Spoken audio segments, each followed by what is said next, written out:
Hi, hello. ഇപ്പം നമ്മൾ last വീഡിയോയിൽ നമ്മൾ കുറച്ച് നെറ്റ്വർക്കിൻ്റെ ബേസിക്സ് കാര്യങ്ങൾ പറഞ്ഞിട്ടുണ്ടായിരുന്നു. എങ്ങനെയാണ് ഒരു നെറ്റ്വർക്കിൽ ഡാറ്റ ട്രാൻസ്ഫർ ചെയ്യുന്നത്, അതിൻ്റെ പ്രോസസ്സ് എന്തൊക്കെയുണ്ട്, ബേസിക് 2 പ്രോട്ടോകോൾസിനെ പറ്റി പറഞ്ഞിട്ടുണ്ടായിരുന്നു, TCP അതുപോലെ UDP പറ്റി പറഞ്ഞിട്ടുണ്ടായിരുന്നു. ബേസിക് നെറ്റ്വർക്കിൻ്റെ കാര്യങ്ങൾ പറഞ്ഞിട്ടുണ്ടായിരുന്നു. അപ്പോൾ അതിൽ നമ്മൾ കുറച്ച് കാര്യങ്ങൾ പറയാം എന്ന് പറഞ്ഞു വെച്ചിട്ടുണ്ടായിരുന്നു.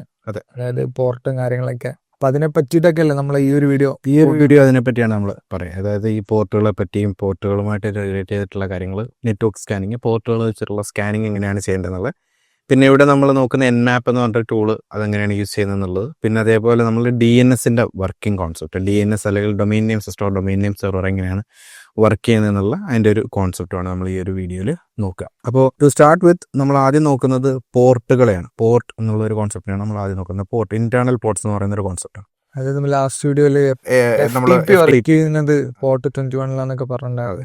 നമ്മൾ ആ പോർട്ടുകളെ പറ്റിയാണ് ഇതിൽ നമ്മൾ മേജർലി നോക്കുക. കുറേ പോർട്ടുകളുണ്ട്. അപ്പോൾ പോർട്ടുകളുടെ ഒരു ജനറിക് കോൺസെപ്റ്റ് എന്താണ് എന്നുള്ളതാണ് നമ്മൾ ശരിക്കും ഒരു ഇതിൽ നോക്കുന്നത്. അപ്പോൾ പോർട്ടുകളെ പറ്റി മനസ്സിലാക്കുമ്പോൾ വളരെ സിമ്പിളാണ്. പോർട്ടുകൾ എന്ന് പറഞ്ഞു കഴിഞ്ഞാൽ നമ്മൾ കമ്മ്യൂണിക്കേറ്റ്, ഇപ്പം ഒരു മനുഷ്യൻ കമ്മ്യൂണിക്കേറ്റ്, ഇപ്പം ഞാനിപ്പോൾ നിയാസിനോട് സംസാരിക്കാനായിട്ട്, നിയാസിനോട് ഞാൻ സംസാരിക്കുന്നതിൻ്റെ വാവ് ഉപയോഗിച്ചിട്ടാണ് സംസാരിക്കുന്നത്. നിയാസ് ചെവി ഉപയോഗിച്ച് കേൾക്കുന്നു, അല്ലെ? ഇതുപോലെ നമ്മൾ ഒരാളോട് സംസാരിക്കും, വാവ് ഉപയോഗിച്ച് സംസാരിക്കുന്നത്, നമ്മളുടെ നാവ് ഉപയോഗിച്ച് സംസാരിക്കുന്നു, അയാൾ ചെവി ഉപയോഗിച്ച് കേൾക്കുന്നു. അപ്പോൾ ഒരു ലിസണിങ്ങിനും അതേപോലെ കമ്മ്യൂണിക്കേഷന് വേണ്ടിയിട്ട് നമ്മൾ ഉപയോഗിക്കുന്ന 2 ഓർഗൻസാണ്. ഇതേപോലെ കമ്പ്യൂട്ടറിൻ്റെ കേസിലേക്ക് വരുമ്പോൾ അങ്ങോട്ടും ഇങ്ങോട്ടും കമ്മ്യൂണിക്കേഷനായിട്ട് കമ്പ്യൂട്ടർ ഉപയോഗിക്കുന്ന ഒരു മീഡിയമാണ്, അല്ലെങ്കിൽ അതിന് ഉപയോഗിക്കുന്ന ഒരു സാധനമാണ് എന്താ പറയുന്നത്, ഇന്റേണൽ പോർട്ടുകൾ എന്ന് പറയുന്നത്. അപ്പോൾ നിങ്ങൾ ഇത് കണ്ടുകൊണ്ടിരിക്കുമ്പോൾ നിങ്ങൾക്ക് എന്തെങ്കിലും ഡൗട്ടോ കൺഫ്യൂഷൻസോ കൺസേൺസോ എന്തെങ്കിലുമൊക്കെ വരികയാണെന്നുണ്ടെങ്കിൽ നമ്മുടെ ടെക് സപ്പോർട്ട് ഗ്രൂപ്പ് ഉണ്ട്. അപ്പോൾ അതിൽ ജോയിൻ ചെയ്യാൻ വേണ്ടിയിട്ട് അതിൻ്റെ രജിസ്ട്രേഷൻ ലിങ്ക് താഴെ ഡിസ്ക്രിപ്ഷനിൽ ആഡ് ചെയ്തിട്ടുണ്ട്. അപ്പോൾ അത് ക്ലിക്ക് ചെയ്താൽ നിങ്ങൾ നേരെ ഒരു ഫോം ആയിരിക്കും ഓപ്പൺ ആകുന്നുണ്ടാവുക. അപ്പോൾ അവിടെ ബേസിക് ഡീറ്റെയിൽസ് കൊടുത്ത് ഫില്ല് ചെയ്ത് കഴിയുമ്പോൾ നിങ്ങൾ നേരെ നമ്മുടെ ടെലഗ്രാം ഗ്രൂപ്പിലോട്ട്, ടെക് സപ്പോർട്ട് ഗ്രൂപ്പിലോട്ട് റീഡയറക്റ്റ് ആവും. അപ്പോൾ അവിടെ നിങ്ങൾക്ക് എന്ത് ചെയ്യാൻ പറ്റും, ഇതിപ്പോൾ വരുന്ന എല്ലാ ഡൗട്ടുകളും കൺസേൺസും ഒക്കെ നിങ്ങൾക്ക് വീഡിയോ ആയിട്ടോ അല്ലെങ്കിൽ സ്ക്രീൻഷോട്ടോ ഓഡിയോ നോട്ടോ മലയാളം ഇംഗ്ലീഷ് എങ്ങനെ വേണം നിങ്ങൾക്ക് ചോദിക്കാൻ വേണ്ടി പറ്റും. നമ്മുടെ ടീം 24/7 അവിടെ സപ്പോർട്ടിനുണ്ടാവും. ഇനിയിപ്പോൾ അതല്ല, നിങ്ങൾക്ക് വീട്ടിൽ നിന്ന് ഒറ്റ പഠിക്കാൻ പറ്റുന്നില്ല, അല്ലെങ്കിൽ ഒരു അക്കൗണ്ടബിലിറ്റി ആവുന്നില്ല, ഡിസിപ്ലിൻഡ് ആവുന്നില്ല എന്നൊക്കെ ഉണ്ടെന്നുണ്ടെങ്കിൽ നമ്മുടെ ടീമിന്റെ കൂടെ വന്നിരുന്ന് നമ്മുടെ സപ്പോർട്ടോടെ പഠിക്കണം എന്നുള്ളവർക്ക് ഇവിടെ വന്നിരുന്ന് പഠിക്കാനുള്ള ഓപ്ഷനും ഉണ്ട്. അപ്പോൾ അതിന്റെ ഡീറ്റെയിൽസും കാര്യങ്ങളൊക്കെ അറിയണമെന്നുണ്ടെങ്കിൽ ഈ കാണുന്ന നമ്പറിൽ കോൺടാക്ട് ചെയ്താൽ മതി. ഇപ്പം അതല്ലാന്നുണ്ടെങ്കിൽ നമ്മുടെ വെബ്സൈറ്റ് ത്രൂ രജിസ്റ്റർ ചെയ്താലും നമ്മുടെ ടീം നിങ്ങളെ ഗൈഡ് ചെയ്യുന്നതായിരിക്കും. ഇത് ഫിസിക്കലി നമുക്ക് കാണാൻ പറ്റുന്നില്ല. ഇപ്പോൾ നമ്മുടെ ലാപ്ടോപ്പിലോ അല്ലെങ്കിൽ കമ്പ്യൂട്ടറിലോ നമുക്ക് ഫിസിക്കൽ പോർട്ടുകളുണ്ട്. നമുക്ക് USB കുത്താനുള്ളത്, ചാർജിങ് കേബിൾ കണക്ട് ചെയ്യാനുള്ളത്, പിന്നെ ഓഡിയോൻ്റെ 3.5mm കണക്ട് ചെയ്യാനുള്ളത്, C ടൈപ്പ് കണക്ട് ചെയ്യാനുള്ളത്, അങ്ങനെയുള്ള പോർട്ടുകൾ, ഫിസിക്കൽ പോർട്ടുകളുണ്ട്. ഇതല്ല ഇന്റേണൽ പോർട്ടുകളുണ്ട്. അത് ഫിസിക്കൽ പോർട്ടുകൾ അല്ല, ഒരു വിർച്വൽ കോൺസെപ്റ്റാണ്. ഇത് ഉപയോഗിക്കുന്നത് കമ്പ്യൂട്ടേഴ്സ് തമ്മിൽ കമ്മ്യൂണിക്കേറ്റ് ചെയ്യാൻ വേണ്ടിയിട്ടാണ്. അതായത് ഒരു കമ്പ്യൂട്ടറിൽ നിന്ന് ഒരു കമ്മ്യൂണിക്കേഷൻ സ്റ്റാർട്ട് ചെയ്യുന്നത് ഒരു പോർട്ടിൽ നിന്നായിരിക്കും, അത് റിസീവ് ചെയ്യുന്ന മറ്റൊരു പോർട്ടായിരിക്കും. ഇത്രേ ഉള്ളൂ. നമ്മൾ കമ്മ്യൂണിക്കേറ്റ് ചെയ്യാൻ വായും ചെവി ഉപയോഗിക്കുന്ന പോലെ തന്നെ കമ്പ്യൂട്ടേഴ്സ് പോർട്ടുകളാണ് അങ്ങോട്ടും ഇങ്ങോട്ടും കമ്മ്യൂണിക്കേറ്റ് ചെയ്യാനായിട്ട് ഉപയോഗിക്കുന്നത് എന്നുള്ളതാണ് ഇത് തമ്മിലുള്ള ഡിഫറൻസ് എന്ന് പറയുന്നത്. അതാണ് ഇതിൻ്റെ ഒരു കോൺസെപ്റ്റ് എന്ന് പറയുന്നത്. ഓക്കെ, അപ്പോൾ ഇവിടെ പോർട്ടുകളെ പറ്റി നോക്കുമ്പോൾ നമ്മൾ മേജർലി പോർട്ടുകൾ എത്ര എണ്ണം ഉണ്ട് എന്നുള്ളതിന് നമുക്ക് തുടങ്ങാം. ഒരു ഇലക്ട്രോണിക് കമ്പോണന്റ് അല്ലെങ്കിൽ ഒരു ഡിജിറ്റൽ അസറ്റിനെ സംബന്ധിച്ചിടത്തോളം, അല്ലെങ്കിൽ ഒരു കമ്പ്യൂട്ടറിനെ സംബന്ധിച്ചിടത്തോളം ടോട്ടൽ പോർട്ടുകൾ നോക്കിക്കഴിഞ്ഞാൽ അത് ടോട്ടലി 65,535 ആണ്. 65,535. അതെ, ഒരു സിസ്റ്റത്തിൽ നമ്മൾ കാണുന്ന എല്ലാ ഡിവൈസുകളിലും അത്രയും പോർട്ടുകൾ ഉണ്ടാവും. ഈ 65,535 ഇന്റേണൽ പോർട്ടുകളാണ് ഒരെണ്ണത്തിൽ ടോട്ടലി ഉള്ളത്. ഇത് ഇത്രയും പോർട്ടുകൾ ഉണ്ടെന്നുള്ള കാര്യം എനിക്കൊന്ന് പലരും കേട്ടിട്ട് പോലും ഉണ്ടാവില്ല. പോർട്ടുകൾ കേട്ടിട്ടുണ്ടാവും, പക്ഷെ ഇത്രയും പോർട്ടുകൾ ഉണ്ട് എന്നുള്ള കേട്ടിട്ടുണ്ടാവാൻ ചാൻസ് വളരെ കുറവാണ്. അപ്പോൾ ഈ 65,535 പോർട്ടുകളാണ് ടോട്ടലി ഒരു ഡിവൈസിനകത്തുള്ളത്. ഇനി ഈ 65,535 ഒരു ക്ലാസിഫിക്കേഷൻ ഉണ്ട്. അതായത് ഓരോ ക്ലാസിഫിക്കേഷൻ ഉണ്ട്. ആ ക്ലാസിഫിക്കേഷൻ അനുസരിച്ചാണ് നമ്മളൊരു പോർട്ടിനെ ഉപയോഗിക്കുന്നത്. ഒരു ചോദ്യം വരാം, ഇത് ആര് ക്രിയേറ്റ് ചെയ്തു, എന്തിന് ക്രിയേറ്റ് ചെയ്തു, മീൻസ് എങ്ങനെയാണ് ഈ ക്ലാസിഫിക്കേഷൻ ഡിഫൈൻ ചെയ്തിട്ടുള്ളത്. ഇത് നിങ്ങൾക്ക് നോക്കണമെന്നുണ്ടെങ്കിൽ ഒരു റിക്വസ്റ്റ് ഫോർ കമൻറ്റ് അല്ലെങ്കിൽ RFC എന്ന് പറയുന്ന ഒരു ഡോക്യുമെൻ്റ് ഉണ്ട്. ഇത് നോർമലി നമ്മളൊരു പ്രോട്ടോക്കോളൊക്കെ ഡെവലപ്പ് ചെയ്യുന്ന സമയത്ത്, അല്ലെങ്കിൽ പ്രോട്ടോക്കോളോ അല്ലെങ്കിൽ പുതിയൊരു ടെക്നോളജിയോ അല്ലെങ്കിൽ പുതിയൊരു കോൺസെപ്റ്റോ ഒക്കെ ഇൻ്റർനെറ്റിൽ ഡൗൺലോഡ് ചെയ്യുന്ന സമയത്ത്, ക്രിയേറ്റ് ചെയ്യുന്ന സമയത്ത് IETF, അതായത് ഇൻ്റർനെറ്റ് എഞ്ചിനീയറിംഗ് ടാസ്ക് ഫോഴ്സ്, നമ്മൾ അവരെ പറ്റി ഇൻ്റർനെറ്റിനെ പറ്റിയുള്ള വീഡിയോയിൽ നമ്മൾ ആദ്യം ഒന്ന് പറയുന്നുണ്ട് IETF എന്താണെന്നുള്ളത്. അപ്പോൾ IETF എന്ന ഓർഗനൈസേഷൻ ഒക്കെയാണ് ഇത് ക്രിയേറ്റ് ചെയ്യുന്നത്. അപ്പോൾ ഇവർക്ക് ക്രിയേറ്റ് ചെയ്യുന്ന സമയത്ത് ഇവർ കമ്മ്യൂണിറ്റിയുടെ അല്ലെങ്കിൽ മറ്റുള്ളവരുടെ അഭിപ്രായം അറിയാൻ വേണ്ടിയിട്ട് ഇടുന്ന ഒരു ഡോക്യുമെൻ്റാണ് RFC ഡോക്യുമെൻ്റ് എന്ന് പറയുന്നത്. RFC അല്ലെങ്കിൽ റിക്വസ്റ്റ് ഫോർ കോമൻ ഡോക്യുമെൻ്റ് എന്ന് പറയുന്നത്. ഈ RFC ഡോക്യുമെൻറ്റുകളിലാണ് എല്ലാ പ്രോട്ടോക്കോളുകളുടെ ഒരു RFC ഡോക്യുമെൻ്റ്. നമ്മൾ ഉപയോഗിക്കുന്ന എല്ലാ പ്രോട്ടോക്കോളുകൾക്കും, നമ്മൾ ഉപയോഗിക്കുന്ന എല്ലാ കമ്മ്യൂണിക്കേഷൻ ടെക്നോളജിക്കും എല്ലാത്തിനും ഒരു RFC ഡോക്യുമെൻ്റ് ഉണ്ടാവും. അതേപോലെ ഇൻറ്റേർണൽ പോർട്ടുകളെ പറ്റിയുള്ള ഒരു RFC ഡോക്യുമെൻ്റ് ആണ് RFC 63 63635 എന്ന് പറയുന്ന ഡോക്യുമെന്റ്. പോർട്ടലിനെ പറ്റി മാത്രം പറയാം. ഈ ഇന്റേണൽ പോർട്ടുകളും ആ പോർട്ടലുടെ വർക്കിങ്ങും അതിന്റെ ക്ലാസിഫിക്കേഷൻസും അത് എന്തിനാണെന്ന് എങ്ങനെ ഡെവലപ്പ് ചെയ്തു എന്നുള്ള അങ്ങനെയുള്ള ഒരു ഡോക്യുമെന്റേഷനാണ് RFC 6335 എന്ന് പറയുന്നത്. നിങ്ങൾ ജസ്റ്റ് ഗൂഗിളിൽ സെർച്ച് ചെയ്താൽ തന്നെ അവൈലബിൾ ആയിട്ടുള്ള ഒന്നാണ്. ഇതാണ് ആ ഡോക്യുമെന്റ് എന്ന് പറയുന്നത്, RFC 6335 എന്ന് പറയുന്ന ഡോക്യുമെന്റ്. ഇവിടെ നിങ്ങൾക്ക് കാണാം IETF-ന്റെ ആണെന്നുള്ള internet engineering task force create ചെയ്തതാണ്. ഇത് ക്രിയേറ്റ് ചെയ്തത് ആരാണെന്നുള്ള ഇവിടെ ഉണ്ട്. അവരുടെ പേര് ഡീറ്റെയിൽസ് ഒക്കെ ഇവിടെ കൊടുത്തിട്ടുണ്ട്. അവരുടെ അസോസിയേറ്റഡ് ആയിട്ടുള്ള ഓർഗനൈസേഷൻസ് അവിടെ കൊടുത്തിട്ടുണ്ട്. അത് ഓഗസ്റ്റ് എപ്പോഴാണ് ലാസ്റ്റ് അപ്ഡേറ്റ് ചെയ്തത്, ഓഗസ്റ്റ് 2011 നമുക്ക് കാണാനായിട്ട് സാധിക്കും. അപ്പോൾ ഇതിൽ നമുക്ക് ഡീറ്റെയിൽസ് ഒക്കെ കാണുന്നുണ്ടെങ്കിൽ ഇതിൻ്റെ ക്ലാസിഫിക്കേഷൻ ഉണ്ട്. നമുക്ക് അതിൻ്റെ ക്ലാസിഫിക്കേഷനിലേക്ക് ഇതിലതിൻ്റെ ഡീറ്റെയിൽസ് കുറേ ഉണ്ട്. നിങ്ങൾക്ക് അതിനകത്ത് നോക്കിക്കഴിഞ്ഞാൽ കുറേ ഇൻഫർമേഷൻ ഇന്റേണൽ പോർട്ടുകളെ പറ്റിയുള്ളതൊക്കെ അവിടെ കാണാൻ പറ്റും. നമുക്ക് അതിൻ്റെ ക്ലാസിഫിക്കേഷനിലേക്ക് മാത്രം നോക്കാം. ഇതാണ് ക്ലാസിഫിക്കേഷൻ. ഈ ക്ലാസിഫിക്കേഷൻ എങ്ങനെയാണ് എന്ന് നോക്കിക്കഴിഞ്ഞാൽ ക്ലാസിഫിക്കേഷൻ സ്റ്റാർട്ട് ചെയ്യുന്നത് 0 to 1023 എന്നൊരു നമ്പറിൽ നിന്നാണ്. അതായത് പോർട്ട് നമ്പർ 0 നോർമലി ആരും യൂസ് ചെയ്യാറുണ്ട്. പോർട്ട് നമ്പർ 0 എന്ന് പറയാം. ഒരു സ്റ്റാർട്ട് ചെയ്യും. നമ്മളെപ്പോഴും കമ്പ്യൂട്ടേഴ്സിൻ്റെ കേസിലേക്ക് വരുമ്പോൾ 0 ഒരു വാല്യൂ ഉള്ള നമ്പറാണ്. നമ്മൾ റിയൽ വേൾഡിൽ യൂസ് ചെയ്യുന്ന 0ക്ക് വാല്യൂ ഇല്ലെങ്കിലും കമ്പ്യൂട്ടേഴ്സിൻ്റെ കേസിൽ 0 വാല്യൂ ഉള്ള നമ്പറാണ്. അപ്പോൾ 0യിൽ നിന്നാണ് നമ്മളെപ്പോഴും തുടങ്ങുന്നത്. അപ്പോൾ 0 മുതൽ 1023 വരെ 1023 വരെയുള്ള പോർട്ടുകൾ it's known as system ports അല്ലെങ്കിൽ വെൽ നോൺ പോർട്സ് എന്നാണ് നമ്മൾ അതിനെ വിളിക്കുക. 0 മുതൽ 1023 വരെയുള്ളത് സിസ്റ്റം പോർട്ടുകൾ അല്ലെങ്കിൽ വെൽ നോൺ പോർട്ടുകൾ നമുക്ക് വിളിക്കാം. ഓക്കെ, 0 മുതൽ 1023 വരെ. അത് കഴിഞ്ഞാലുള്ള റേഞ്ച് എന്ന് പറയുന്നത് 1024 2024 മുതൽ 49,154 14,151 വരെയുള്ള 2024 to 49,151 വരെയുള്ള നമ്പേഴ്സിനെ നമ്മൾ വിളിക്കുന്നത് രജിസ്റ്റേർഡ് പോർട്ടുകൾ എന്നാണ്. രജിസ്റ്റേർഡ് പോർട്ടുകൾ എന്ന് വിളിക്കും. അല്ലെങ്കിൽ യൂസർ പോർട്ടുകൾ എന്നും അത് അറിയപ്പെടുന്നുണ്ട്. യൂസർ പോർട്ട് അല്ലെങ്കിൽ രജിസ്റ്റേർഡ് പോർട്ടുകൾ. പിന്നെയുള്ള ക്ലാസിഫിക്കേഷൻ നോക്കി കഴിഞ്ഞാൽ പിന്നത്തെ ക്ലാസിഫിക്കേഷൻ ലാസ്റ്റ് ക്ലാസിഫിക്കേഷനാണ് 49,152 to 65,535. അത് എഫെമറൽ പോർട്സ്, പ്രൈവറ്റ് പോർട്സ് എന്നൊക്കെ വിളിക്കാറുണ്ട്. ഡൈനാമിക് പോർട്സ്, ഇതൊക്കെ അതിൻ്റെ പേരുകളാണ്. Dynamic ports, private ports, ephemeral ports, ഇങ്ങനെ പല പേരുകളിൽ ഇത് അറിയപ്പെടുന്നുണ്ട്. അപ്പോൾ ഇങ്ങനെയാണ് പോർട്ടുകളുടെ ക്ലാസിഫിക്കേഷൻ. ഞാൻ ഒന്നുകൂടെ ഒന്ന് ഡിസ്ക്രൈബ് ചെയ്യാം. നമുക്ക് ആദ്യം നമ്മുടെ പോർട്ടുകളുടെ കേസിൽ നമ്മൾ തുടങ്ങുന്നത് എവിടെ നിന്നാണ്? തുടങ്ങുന്നത് 0യിൽ നിന്നാണ്. ഇത് 0 ഒരു വാലിഡ് പോർട്ട് നമ്പർ ആണെന്ന് ഞാൻ പറയില്ല. 0 നമ്മൾ കമ്പ്യൂട്ടറിൻ്റെ കേസിൽ വാല്യൂ ഉള്ളതാണ്.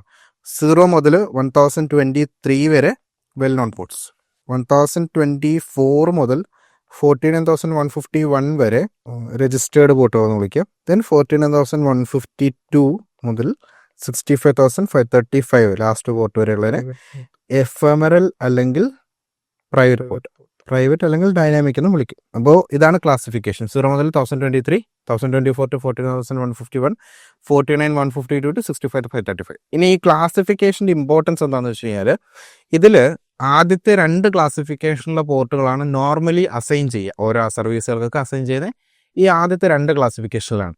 അവസാനത്തെ ക്ലാസിഫിക്കേഷൻ 49,152 മുതൽ അങ്ങോട്ടുള്ളതെന്ന് പറയുന്നത് ഹയർ നമ്പർ പോർട്ടുകളും അത് അധികം യൂസ് ചെയ്യാറില്ല, സർവീസുകൾ അധികം യൂസ് ചെയ്യാറില്ല. പകരം ഇത് ഇന്റേണൽ സിസ്റ്റം എന്തെങ്കിലും കമ്മ്യൂണിക്കേഷൻ ഒക്കെ സ്റ്റാർട്ട് ചെയ്യുമ്പോൾ ചിലപ്പോൾ ആ പോർട്ടിന് സ്റ്റാർട്ട് ചെയ്യുന്നുള്ളൂ. പകരം സർവീസുകൾ അതിനെ യൂസ് ചെയ്യണം എന്ന് നിർബന്ധമില്ല, ചിലപ്പോഴേ യൂസ് ചെയ്യുള്ളൂ.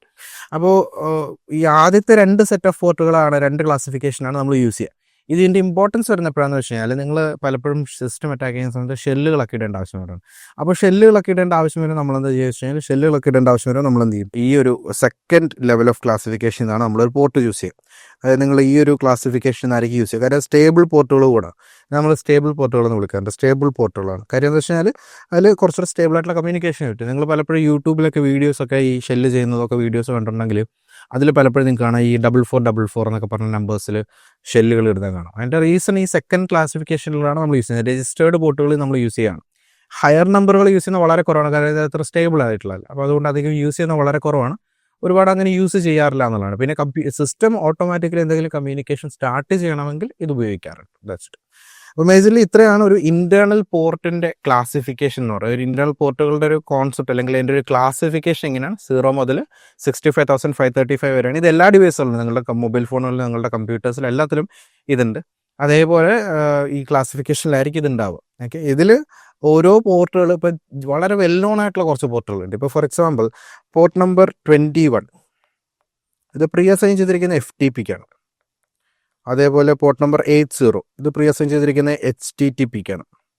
പിന്നെ അതുപോലെ 22 SSH എന്ന് പറയുന്ന ഒരു സർവീസിനാണ്. പിന്നെ അതുപോലെ 443 HTTPSനാണ്. അതേപോലെ കുറേ പോർട്ടുകളുണ്ട് ഇതുപോലെ പ്രീ അസൈൻ ചെയ്തിട്ടുള്ള, അതായത് ഈ സർവീസുകൾക്കാണ് ഈ പോർട്ട് അസൈൻ ചെയ്തിട്ടുള്ളത്, നേരത്തെ ഫിക്സ്ഡ് ആണ്, അത് ഓൾറെഡി ഫിക്സ് ചെയ്ത് വെച്ചിരിക്കുകയാണ്, ഇത് ഈ സർവീസിനുള്ളതാണ് ഈ പോർട്ട് എന്നുള്ളത്.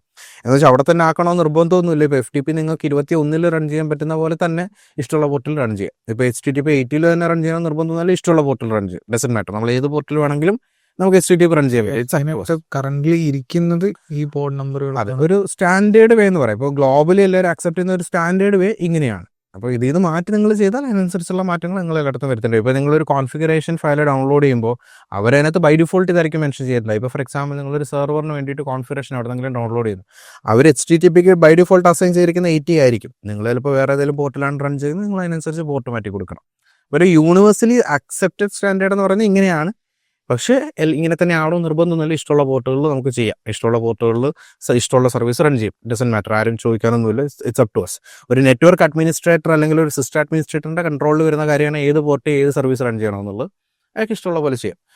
ഒരു ഗ്ലോബലി സ്റ്റാൻഡേർഡ് വേ ഇതാണ്, ഇതിൽ തന്നെ ആയിരിക്കണം എന്ന് നിർബന്ധം ഒന്നുമില്ല. ഇത് പലപ്പോഴും ഒരു കോൺസെപ്റ്റ് ഉണ്ട്, സെക്യൂരിറ്റി ത്രൂ ഒബ്സ്ക്യൂരിറ്റി എന്ന് പറയും.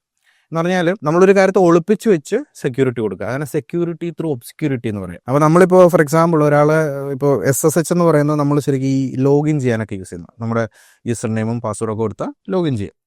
അപ്പോൾ ചില അഡ്മിനിസ്ട്രേറ്റേഴ്സ് എന്ത് ചെയ്യും, 22-ലാണല്ലോ SSH. അപ്പോൾ ഒരു അറ്റാക്കർ വന്ന് നോക്കുമ്പോൾ അയാൾ ചിലപ്പോൾ 22-ലായിരിക്കും കിടന്ന് ലോഗിൻ ചെയ്യാനായിട്ട് ട്രൈ ചെയ്യുന്നത്. അയാൾ വേണമെങ്കിൽ 22 മാറ്റി ചിലപ്പോൾ വേണമെങ്കിൽ കൊണ്ടുപോയിട്ട് ലെറ്റ്സ് 404 എന്ന് പറഞ്ഞ നമ്പറിൽ പോർട്ടിൽ കൊണ്ടിട്ടാൽ ആരും അറിയത്തില്ല. അല്ലെങ്കിൽ 400 എന്ന് പറഞ്ഞൊരു പോർട്ടിൽ അയാൾ കൊണ്ടിട്ടാൽ അറ്റാക്കറിന് അറിയില്ലല്ലോ 400-ലാണ് നടക്കുന്നത്. കംപ്ലീറ്റ്ലി നെറ്റ്വർക്ക് അഡ്മിൻ്റെ കയ്യിലായിരിക്കും. അപ്പോൾ ഇത് കറക്റ്റായിട്ട് മനസ്സിലാക്കാനും കൂടെയാണ് നമ്മൾ എന്ത് ചെയ്യുന്നത്, നെറ്റ്വർക്കിൽ പോർട്ട് സ്കാനിങ് ചെയ്യുന്നത്. അതായത് പോർട്ട് സ്കാനിങ് ഒരു പോർട്ടിലും ഏത് സർവീസ് എന്നുള്ളത് നമുക്ക് മനസ്സിലാക്കണം. ഏതൊക്കെ സർവീസ് റൺ ചെയ്ത് ഏതൊക്കെ പോർട്ടുകൾ ഓപ്പൺ ആയിട്ടുണ്ട്, ഏതൊക്കെ പോർട്ടുകൾ ക്ലോസ്ഡ് ആയിട്ടുണ്ട് എന്നുള്ള അറിയാൻ പറ്റും.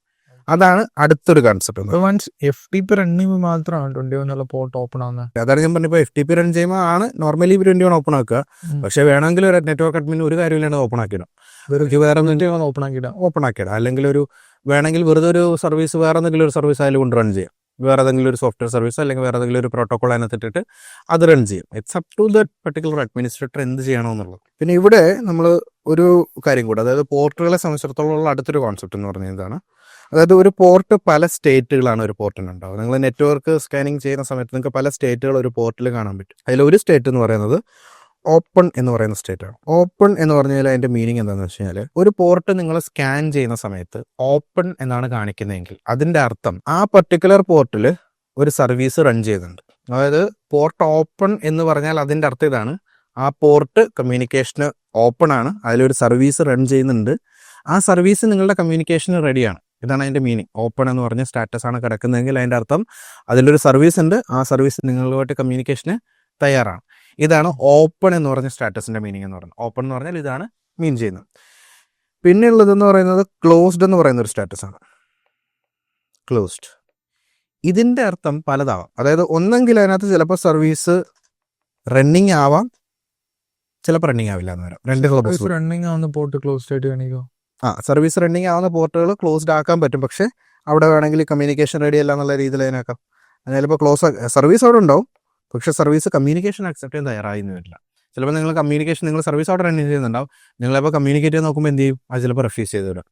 കമ്മ്യൂണിക്കേഷൻ ഓപ്പൺ ആയിട്ടിരിക്കുന്ന പോർട്ടിലാണ് മെയിനായിട്ട് ഓപ്പൺ വരും. പക്ഷേ നോർമൽ കേസുകളിൽ ഒരു പോർട്ട് ക്ലോസ്ഡ് ആണെന്നുണ്ടെങ്കിൽ അതിൻ്റെ അടുത്ത് അവിടെ ഒന്നും റൺ ചെയ്യുന്നില്ല എന്ന് തന്നെയാണ് കാര്യം. നോർമലി ആക്കും അങ്ങനെ സർവീസ് ഇട്ടിട്ട് അത് ക്ലോസ് ചെയ്ത് നോക്കേണ്ട ആവശ്യം വരാറില്ല. നമ്മുടെ സർവീസ് ഇടുന്നതിൻ്റെ ഉദ്ദേശം തന്നെ കമ്മ്യൂണിക്കേഷൻ ആണല്ലോ. അപ്പോൾ സർവീസ് ഇട്ടിട്ട് അത് ക്ലോസ് ആക്കി വെക്കേണ്ട ആവശ്യം ആർക്കും ഇല്ല, അതുകൊണ്ട് ആരും ചെയ്യാറില്ല. പക്ഷേ again it's A possibility, technically അത് പോസിബിൾ എന്ന് വേണമെങ്കിൽ പറയാം. പക്ഷേ ജനറലി സർവീസ് അവിടെ റണ്ണിങ് ആയിരിക്കില്ല. ക്ലോസ്ഡ് ആണെങ്കിൽ സർവീസ് അവിടെ റണ്ണിങ് ആയിരിക്കില്ല എന്നുള്ളതാണ് ഒരു ജനറൽ കോൺസെപ്റ്റ്. ടെക്നിക്കലി അവിടെ വേണമെങ്കിൽ ഒരു സർവീസ് കൊണ്ടിട്ടിട്ട് എനിക്ക് വർക്ക് ചെയ്യിപ്പിക്കാതിരിക്കാം. അപ്പോഴും പോർട്ട് സർവീസ് ഉണ്ടാവും. സർവീസ് എന്ന് പറയുന്ന ആ പർട്ടിക്കുലർ പ്രോട്ടോകോൾ റൺ ചെയ്യാൻ വേണ്ടി വരുന്ന ക്ലയൻ്റാണ്. അത് ചിലപ്പോൾ അവിടെ ഉണ്ടാവും, പക്ഷേ ഞാനത് കമ്മ്യൂണിക്കേഷൻ വേണ്ടിയിട്ട് ഓപ്പൺ ആക്കിയിട്ടുണ്ടാവില്ല. അങ്ങനെയുള്ള കേസുകളിൽ ക്ലോസ്ഡ് വരാം. പക്ഷെ ജനറലി അവിടെ അങ്ങനെ സർവീസ് ഉണ്ടാവില്ല, സർവീസ് റണ്ണിങ് ആയിരിക്കില്ല. ഉണ്ടെങ്കിൽ പിന്നെ ആരും അങ്ങനെ ക്ലോസ് ആക്കി ഇടാറില്ല. അപ്പോൾ സർവീസ് നോട്ട് റണ്ണിങ് എന്നുള്ളൊരു സിറ്റുവേഷൻ ഓർ ഒന്നെങ്കിൽ അതായിരിക്കാം കാരണം, അല്ലെങ്കിൽ the service is not ready for the communication. ഇത് രണ്ടിൽ ഏത് വേണമെങ്കിലും ആവാം റീസൺ എന്ന് പറയുന്നു. ഒന്നെങ്കിൽ ക്ലോസ്ഡ് എന്ന് കാണിച്ചു, ഒന്നെങ്കിൽ അവിടെ സർവീസ് ഒന്നും റൺ ചെയ്യുന്നുണ്ടാവില്ല, അല്ലെങ്കിൽ ആ സർവീസ് കമ്മ്യൂണിക്കേഷൻ വേണ്ടിയിട്ട് തയ്യാറായിരിക്കില്ല. ഇതിലേതെങ്കിലും ഒരു റീസൺ കൊണ്ടായിരിക്കും പോർട്ട് ക്ലോസ്ഡ് എന്ന് കാണിക്കുന്നത്. നോർമൽ സിറ്റുവേഷനിൽ ഉണ്ടാവാൻ സാധ്യതയുള്ള ഏറ്റവും കോമൺ ആയിട്ടുള്ള ഒരു കാര്യം എന്ന് പറയുന്നത് സർവീസ് ഈസ് നോട്ട് റണ്ണിങ് എന്നുള്ളത് തന്നെയാണ് കോമണിൽ ഉണ്ടാവുക. സർവീസോടെ ഉണ്ടാവില്ല, ആരും അങ്ങനെ ഓപ്പൺ ആക്കി സർവീസ് ഇട്ടിട്ട് പോയില്ല. അപ്പോൾ ഇതാണ് കോൺസെപ്റ്റ് എന്ന് പറയുന്നത്. ഇനി ഈ സർവീസ് എന്ന് പറയുന്നത് ഓരോ പോർട്ടിലും നേരത്തെ പറഞ്ഞ പോലെ പ്രീഫിക്സ് ആണ്. ഇപ്പോൾ HTTP എന്ന് പറയുന്ന സർവീസ് ആയിരിക്കും പോർട്ട് നമ്പർ 80 ഉണ്ടാവുക എന്ന് വെച്ചാൽ അത് തന്നെ ആവണമെന്ന് നിർബന്ധമല്ല. ഞാൻ നേരത്തെ പറഞ്ഞത് അപ്പോൾ HTTP ആണെങ്കിൽ വേറൊരു പോർട്ടിൽ കൊണ്ടുപോയിട്ട് ഒരാൾക്ക് റൺ ചെയ്യിക്കാൻ പറ്റും. അതുകൊണ്ടും കൂടെയാണ് നമ്മൾ സർവീസ് ഐഡന്റിഫയർ ശ്രമിക്കുന്നത്. അപ്പോൾ അവിടെ ഒരു സർവീസ് ഉണ്ട്, ആ സർവീസ് ഏതാണെന്നുള്ളതും കൂടെ നമ്മൾ പോർട്ട് സ്കാനിങ്ങിൽ ഐഡന്റിഫൈ ചെയ്യുന്നുണ്ട്. ഇനി മൂന്നാമതൊരു സിറ്റുവേഷൻ, അതായത് ഒന്ന് ഓപ്പൺ 2 ക്ലോസ്ഡ്. ഇത് രണ്ടുമാണ് നോർമലി ഒരു പോർട്ടിൻ്റെ 2 സിറ്റുവേഷൻ എന്ന് പറയാം, അല്ലെങ്കിൽ 2 സ്റ്റേറ്റ് എന്ന് പറയാം. പിന്നെ നിങ്ങൾ Nmapൽ സ്കാൻ ചെയ്യുന്ന സമയത്ത് വേറെ കുറച്ച് സ്റ്റേറ്റിലും കൂടി ഇതിനെ കാണാൻ പറ്റും. അതായത് ഒന്ന് നിങ്ങൾ കാണുന്നത് ഫിൽറ്റേഡ് എന്നാണ്. ഫിൽറ്റേഡ് എന്ന് പറഞ്ഞു കഴിഞ്ഞാൽ Nmap ഐഡൻറ്റിഫൈ ചെയ്തിടത്തോളം, Nmapന് ഇത് മനസ്സിലായിടത്തോളം ഇറ്റ്സ് ബിഹൈൻഡ് എ ഫയർ വാൾ. അതായത് ഒരു ഫയർ വാൾ അവിടെ ഉണ്ട് എന്നുള്ളതാണ് Nmapന് മനസ്സിലാക്കാൻ പറ്റിയത് എന്നുള്ളതാണ് അതുകൊണ്ട് ഉദ്ദേശിക്കുന്നത്. അതായത് നമുക്ക് ആ പോർട്ടിന്റെ സ്റ്റാറ്റസ് കിട്ടണമെങ്കിൽ ആ ഫയർ വാൾ ബ്രേക്ക് ചെയ്യണം. ആ ഫയർ വാൾ അവിടെ ഉള്ളത് കൊണ്ട് Nmapന് അത് മനസ്സിലാക്കാൻ സാധിക്കില്ല. സർവീസ് ഒരു പോർട്ട് അവിടെ ഉണ്ട്, പക്ഷെ അത് ഓപ്പൺ ആണോ ക്ലോസ് ആണോ അതിന്റെ സ്റ്റാറ്റസ് എന്താണ് എന്നുള്ളത് പറയാൻ പറ്റില്ല. അത് ചിലപ്പോൾ ഓപ്പൺ ആയിരിക്കും, ചിലപ്പോൾ ക്ലോസ്ഡ് ആയിരിക്കാം, ചിലപ്പോൾ സർവീസ് റൺ ചെയ്യുന്നുണ്ടാവും, ചിലപ്പോൾ സർവീസ് റൺ ചെയ്യുന്നുണ്ടാവില്ല. അത് സിസ്റ്റത്തിന് Nmapന് മനസ്സിലാക്കാൻ പറ്റുന്നില്ല. അതിന്റെ റീസൺ അവിടെ ഒരു സെക്യൂരിറ്റി മെക്കാനിസം ഉണ്ട്. നോർമലി ഇറ്റ്സ് എ ഫയർവാൾ അല്ലെങ്കിൽ മറ്റെന്തെങ്കിലും ഒരു ഡിഫൻസ് മെക്കാനിസം. അവിടെ ഒരു ഫിൽറ്ററിംഗ് ഡിവൈസ് അവിടെ ഉണ്ട്, അതുകൊണ്ട് എനിക്കത് ഐഡന്റിഫൈ ചെയ്യാൻ പറ്റുന്നില്ല. അങ്ങനെയുള്ള സിറ്റുവേഷൻസിൽ എന്ത് ചെയ്യും, Nmap ഇതിനെ ഫിൽറ്റേഡ് എന്ന് കാണിക്കും. ഫിൽറ്റേഡ് എന്ന് പറഞ്ഞാൽ നോർമലി അതൊരു ഫയർവാൾ അവിടെ ഉണ്ട്, ഫയർവാളിന്റെ ബിഹൈൻഡിലാണ്. സോ അതുകൊണ്ട് പോർട്ടിന്റെ സ്റ്റാറ്റസ് മനസ്സിലാക്കാൻ പറ്റുന്നില്ല. പക്ഷെ നോർമലി നമ്മളിപ്പോ ഇവിടെ നെറ്റ്വർക്ക് സെറ്റ് ചെയ്യുകയാണെങ്കിലോ, നമ്മുടെ വീട്ടിലെ വൈഫൈ അല്ല, അല്ലാത്ത ഒരു ഓഫീസ് സെറ്റപ്പ്, അങ്ങനത്തെ ഒരു വൈഫൈ സെറ്റപ്പിലാണെന്നുണ്ടെങ്കിൽ നോർമലി നമ്മൾ ഫയർവാൾ ഇട്ടിട്ടല്ലേ എല്ലാ പോർട്ട് റൺ ചെയ്യിപ്പിക്കുള്ളൂ. നോർമലി ഫയർവാൾ ഉണ്ടാവും. പക്ഷേ സെക്യൂരിറ്റിയിൽ ഒരു കാര്യം എന്ന് പറയുന്നത്, എല്ലാവരും എല്ലാം പെർഫെക്റ്റ് ആയിട്ട് ചെയ്താൽ ശരിക്കും സെക്യൂരിറ്റിയുടെ ആവശ്യമില്ല. പക്ഷേ സെക്യൂരിറ്റിയുടെ ഒരു ജനറൽ കോൺസെപ്റ്റ് അല്ലെങ്കിൽ സെക്യൂരിറ്റിയുടെ നീഡ് എപ്പോഴും വരുന്നത് എന്തുകൊണ്ടാണെന്ന് ചോദിച്ചു കഴിഞ്ഞാൽ, humans make mistakes. Simple. We are humans and we are prone to error. നമ്മൾ തെറ്റുകൾ ചെയ്യാൻ എപ്പോഴും ഒരു സാധ്യതയുള്ള സാധനമാണ് ഹ്യൂമൻസ് എന്ന് പറയുന്നത്. അതുകൊണ്ടാണ് ശരിക്കും സെക്യൂരിറ്റി ആവശ്യമാണ്. ഇപ്പോൾ ഈ ലോകത്തുള്ള എല്ലാവരും സെക്യൂരിറ്റി കറക്റ്റായിട്ട് ചെയ്തിരുന്നുവെങ്കിൽ സൈബർ സെക്യൂരിറ്റിയുടെ ഒരു ആവശ്യം അവിടെ ഇല്ല. എല്ലാവരും ഇത് കറക്റ്റായിട്ട് ചെയ്യുന്നുണ്ടെന്നുണ്ടല്ലോ. ഇപ്പൊ ഇതുവരെ നമ്മൾ കണ്ടുപിടിച്ചിട്ടുള്ള എല്ലാ അറ്റാക്കുകൾക്കും അതിൻ്റെതായ പ്രിവെൻഷൻസും ഉണ്ട്. ഇതുവരെ പ്രിവെൻഷൻസ് ഇല്ലാത്ത ഒരു അറ്റാക്കും പബ്ലിക്കിലില്ല. എല്ലാവർക്കും എല്ലാ അറ്റാക്കുകൾക്കും അതിൻ്റെതായ പ്രിവെൻഷൻസ് ഉണ്ട്. എല്ലാവരും ആ പ്രിവെൻഷൻസ് ചെയ്തിരുന്നുവെങ്കിൽ പുതിയ അറ്റാക്കുകൾക്ക് മാത്രമേ വാലിഡിറ്റി ഉള്ളൂ. പഴയ അറ്റാക്കുകൾ ഒന്നും തന്നെ ആർക്കല്ല. പക്ഷെ എല്ലാ ദിവസവും ഇപ്പോഴും ഈ അറ്റാക്കുകളുണ്ട്. നമ്മള് ബൈക്ക് ഓടിക്കും ഹെൽമെറ്റ് വെക്കണം എന്ന് പറഞ്ഞ പോലെ. അതെ, ഹെൽമെറ്റ് വെക്കുന്നുണ്ടെങ്കിൽ ആ ഫൈൻ എന്നുള്ള ഫാൻസിന്റെ ആവശ്യമില്ല. ഇല്ല, പക്ഷെ വെക്കാത്തോണ്ട് ഫൈൻ. അതാണ് ഒരു സിറ്റുവേഷൻ എന്ന് പറയുന്നത്. അപ്പോൾ അതാണ് പറഞ്ഞത്, എപ്പോഴും എല്ലായ്പ്പോഴും എന്താവണമെന്നില്ല. എല്ലാവരും ലൈക്ക് ഹ്യൂമൻസ് ആണ്. മിസ്റ്റേക്കുകൾ വരുത്തും, മിസ്റ്റേക്കുകൾ ഉണ്ടാവും. It's A part of it will happen. Normally ഒരു നെറ്റ്വർക്ക് സെറ്റ് ആണെങ്കിൽ ഫയർവാൾ ഇട്ടറിൽ വെക്കുള്ളൂ. നോർമലി ചെയ്യാം. പക്ഷേ അഗൈൻ അഡ്മിൻ ചിലപ്പോൾ ഫയർവാൾ പ്രോപ്പർലി കോൺഫിഗർ ചെയ്തിട്ടുണ്ടാവില്ല. ചിലപ്പോൾ ഫയർവാളിൽ എന്തെങ്കിലും റൂൾസ് മിസ്റ്റേക്ക് ആയിട്ട് ചെയ്തിട്ടുണ്ടാവും. ചിലപ്പോൾ കോൺഫിഗറേഷൻ മിസ്റ്റേക്ക് ആയിട്ടുണ്ടാവാം.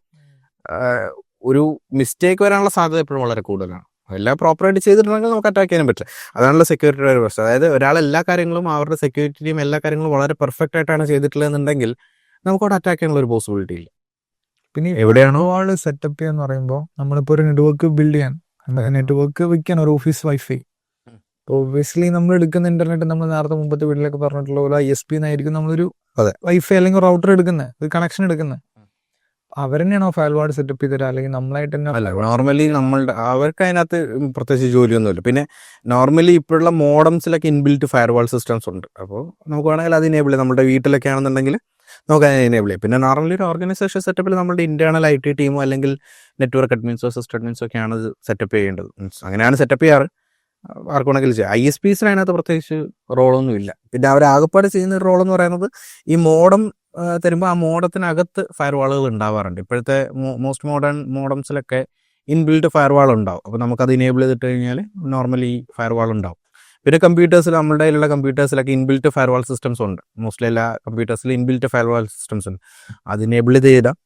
അപ്പോൾ ദ തിങ് ഈസ്, സെക്യൂരിറ്റി ഇല്ലാഞ്ഞിട്ടല്ല, സെക്യൂരിറ്റി ആവശ്യത്തിലെ സെക്യൂരിറ്റി കോൺസെപ്റ്റുള്ള സെക്യൂരിറ്റി കൺട്രോൾസും എല്ലാം ഉണ്ട്. ദ ക്വസ്റ്റ്യൻ ഈസ് ആരാണ് ഇത് കറക്റ്റായിട്ട് ചെയ്യുന്നത് എന്നുള്ളതാണ്. കറക്റ്റായിട്ട് ചെയ്യുന്ന ഒരാളെ നമുക്ക് ഇപ്പോൾ എല്ലാം കറക്റ്റായിട്ട് ചെയ്യുന്ന ഒരു ഓർഗനൈസേഷൻ, അതായത് അവർ പ്രോപ്പറായിട്ടുള്ള സെക്യൂരിറ്റി സിസ്റ്റംസ് വെച്ചിട്ടുണ്ട്, അവർക്ക് സോക്ക് ഉണ്ട്, അവർക്കൊരു ടെസ്റ്റിംഗ് ടീമുണ്ട്, അവർ ഈ പറയുന്ന എല്ലാ കൺട്രോൾസും വെച്ചിട്ടുണ്ട്. ഈ ലോകത്തെ എല്ലാ ഏജൻസീസും പറഞ്ഞിട്ടുള്ളോ, വാസ്പോ പറഞ്ഞിട്ടുള്ളതും ബാക്കിയുള്ളവർ പറഞ്ഞിട്ടുള്ളോ എല്ലാ സെക്യൂരിറ്റി മെഷേഴ്സും അല്ലെങ്കിൽ എല്ലാ പ്രിവെൻഷൻസ് ഇംപ്ലിമെൻ്റ് ചെയ്യുന്നുണ്ട്, ആക്സസ് കൺട്രോൾ ഇംപ്ലിമെൻ്റ് ചെയ്യുന്നുണ്ട്.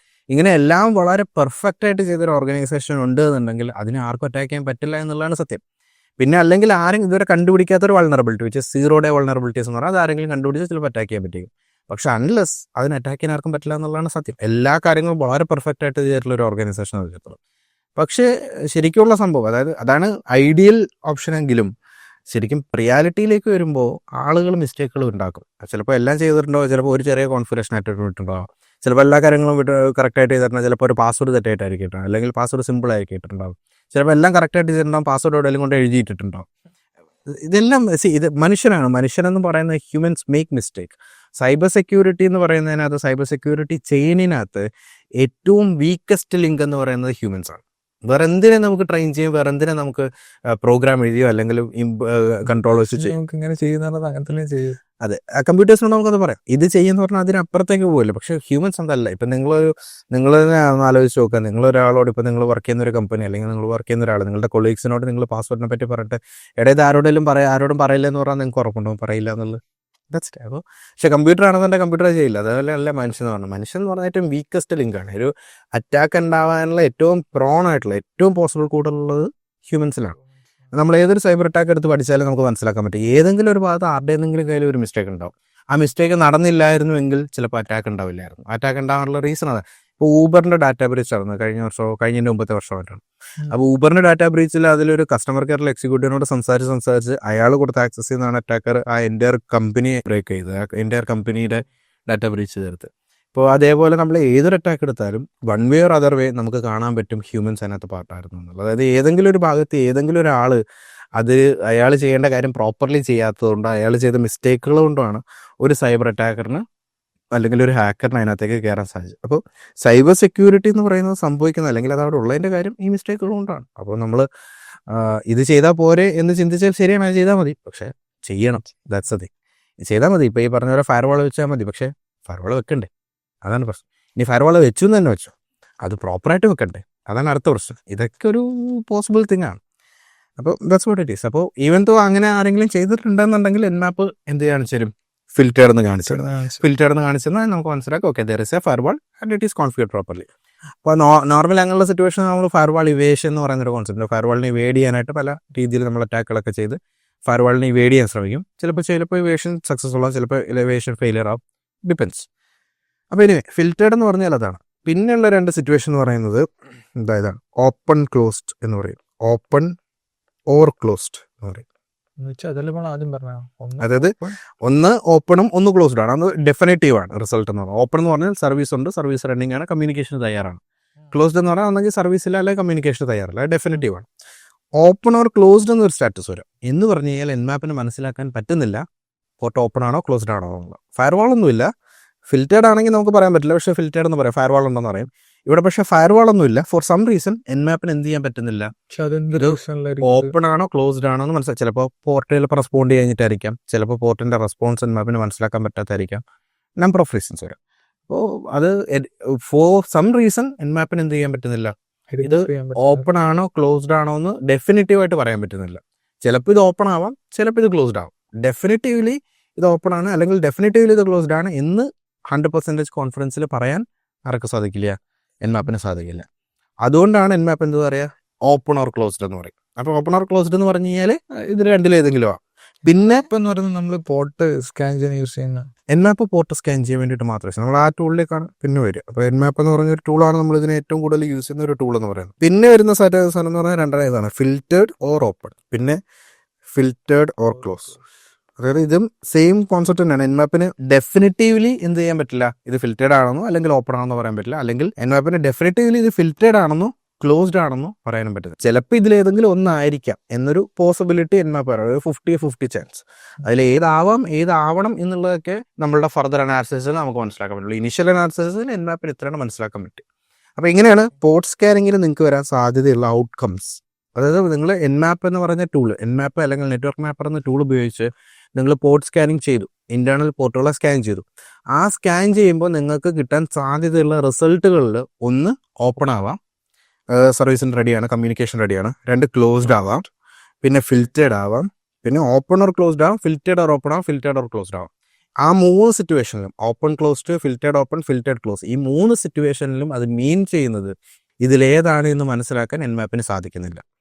നമുക്ക് ഏറ്റവും ഡിസൈറബിൾ ആയിട്ടുള്ള, നമുക്ക് കിട്ടാൻ ഏറ്റവും ഡിസൈറബിൾ ആയിട്ടുള്ള റിസൾട്ട് എന്ന് പറയുന്നത് എപ്പോഴും ഓപ്പൺ എന്നുള്ള റിസൾട്ടാണ്. കാര്യം ഓപ്പൺ എന്നുള്ള റിസൾട്ടാണ് നിങ്ങൾക്ക് കിട്ടുന്നതെങ്കിൽ അതിൻ്റെ അർത്ഥം അത് നിങ്ങൾക്കൊരു എൻട്രി പോയിന്റ് എന്നാണ്.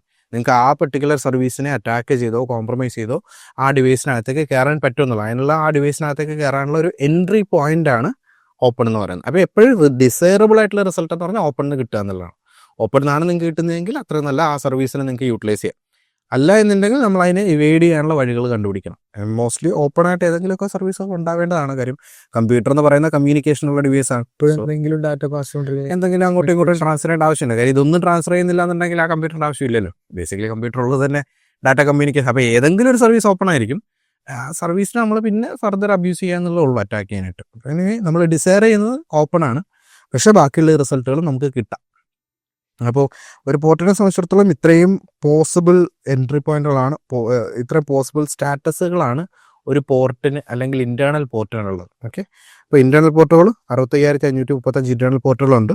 അത് മെൻഷൻ ചെയ്ത RFC 6335 എന്ന് പറഞ്ഞ ഡോക്യുമെന്റിലാണ്. ഇങ്ങനെയാണ് അതിന്റെ ക്ലാസിഫിക്കേഷൻ പോകുന്നത്. 0 to 1023 well known, 1024 to 49,151 registered, 49,152 to 65,535 ephemeral or private or dynamic എന്ന് പറയാം. ഇത് വെൽ നോൺ ആയിട്ടുള്ള കുറച്ച് പോർട്ടുകളാണ്. പക്ഷേ എഗൈൻ വെൽ നോൺ ആയിട്ടുള്ള വേറെ കുറച്ച് പോർട്ടുകളുണ്ട്. അതായത് ഈ 21, 22, 80, 443 എന്നൊക്കെ പറയുന്ന പോലെ വളരെ വെൽ നോൺ ആയിട്ടുള്ള വേറെ കുറേ പോർട്ടുകൾ. ഇപ്പോൾ ഫോർ എക്സാമ്പിൾ 53 DNS ആണ്, domain name server or domain name system എന്ന് പറയുന്നത്. അത് നമുക്ക് ഫർദർ ഇനി ഡിസ്കസ് ചെയ്യാനുള്ള ഒരു ടോപ്പിക്കാണ്. പിന്നെ അതേപോലെ തന്നെ 123 എന്ന് പറയുന്നൊരു പോർട്ടുണ്ട്. ഇത് NTP എന്ന് പറയും, നെറ്റ്വർക്ക് ടൈം പ്രോട്ടോകോൾ എന്ന് പറയും. പിന്നെ അതുപോലെ 25 ഉണ്ട്, SMTP എന്ന് പറയും, അതായത് ഇമെയിൽ ട്രാൻസ്ഫർ ആണ്, സിമ്പിൾ മെയിൽ ട്രാൻസ്ഫർ പ്രോട്ടോകോൾ എന്ന് പറയും. പിന്നെ 23 ഉണ്ട്, ടെൽനെറ്റ് എന്ന് പറയുന്നത്. ടെൽനെറ്റ് ഈ ലോക്കൽ അങ്ങോട്ടും ഇങ്ങോട്ടും കമ്മ്യൂണിക്കേഷൻ, മെസ്സേജ് അയക്കാനും ഫയൽ അയക്കാനും ഒക്കെ മെസ്സേജ് അയക്കാൻ യൂസ് ചെയ്യുന്നതാണ് ടെൽനെറ്റ് എന്ന് പറയുന്നത്. അപ്പോൾ ഇങ്ങനെ കുറേ പോർട്ടുകൾ ഓൾറെഡി പ്രീസെറ്റ് ആയിട്ടുള്ള ഉണ്ട്. ഇങ്ങനെ തന്നെ ആവണമെന്നൊന്നുമില്ല, പക്ഷേ പ്രീസെറ്റ് ആയിട്ട് ഇങ്ങനെയുള്ള പോർട്ടുകളുണ്ട്.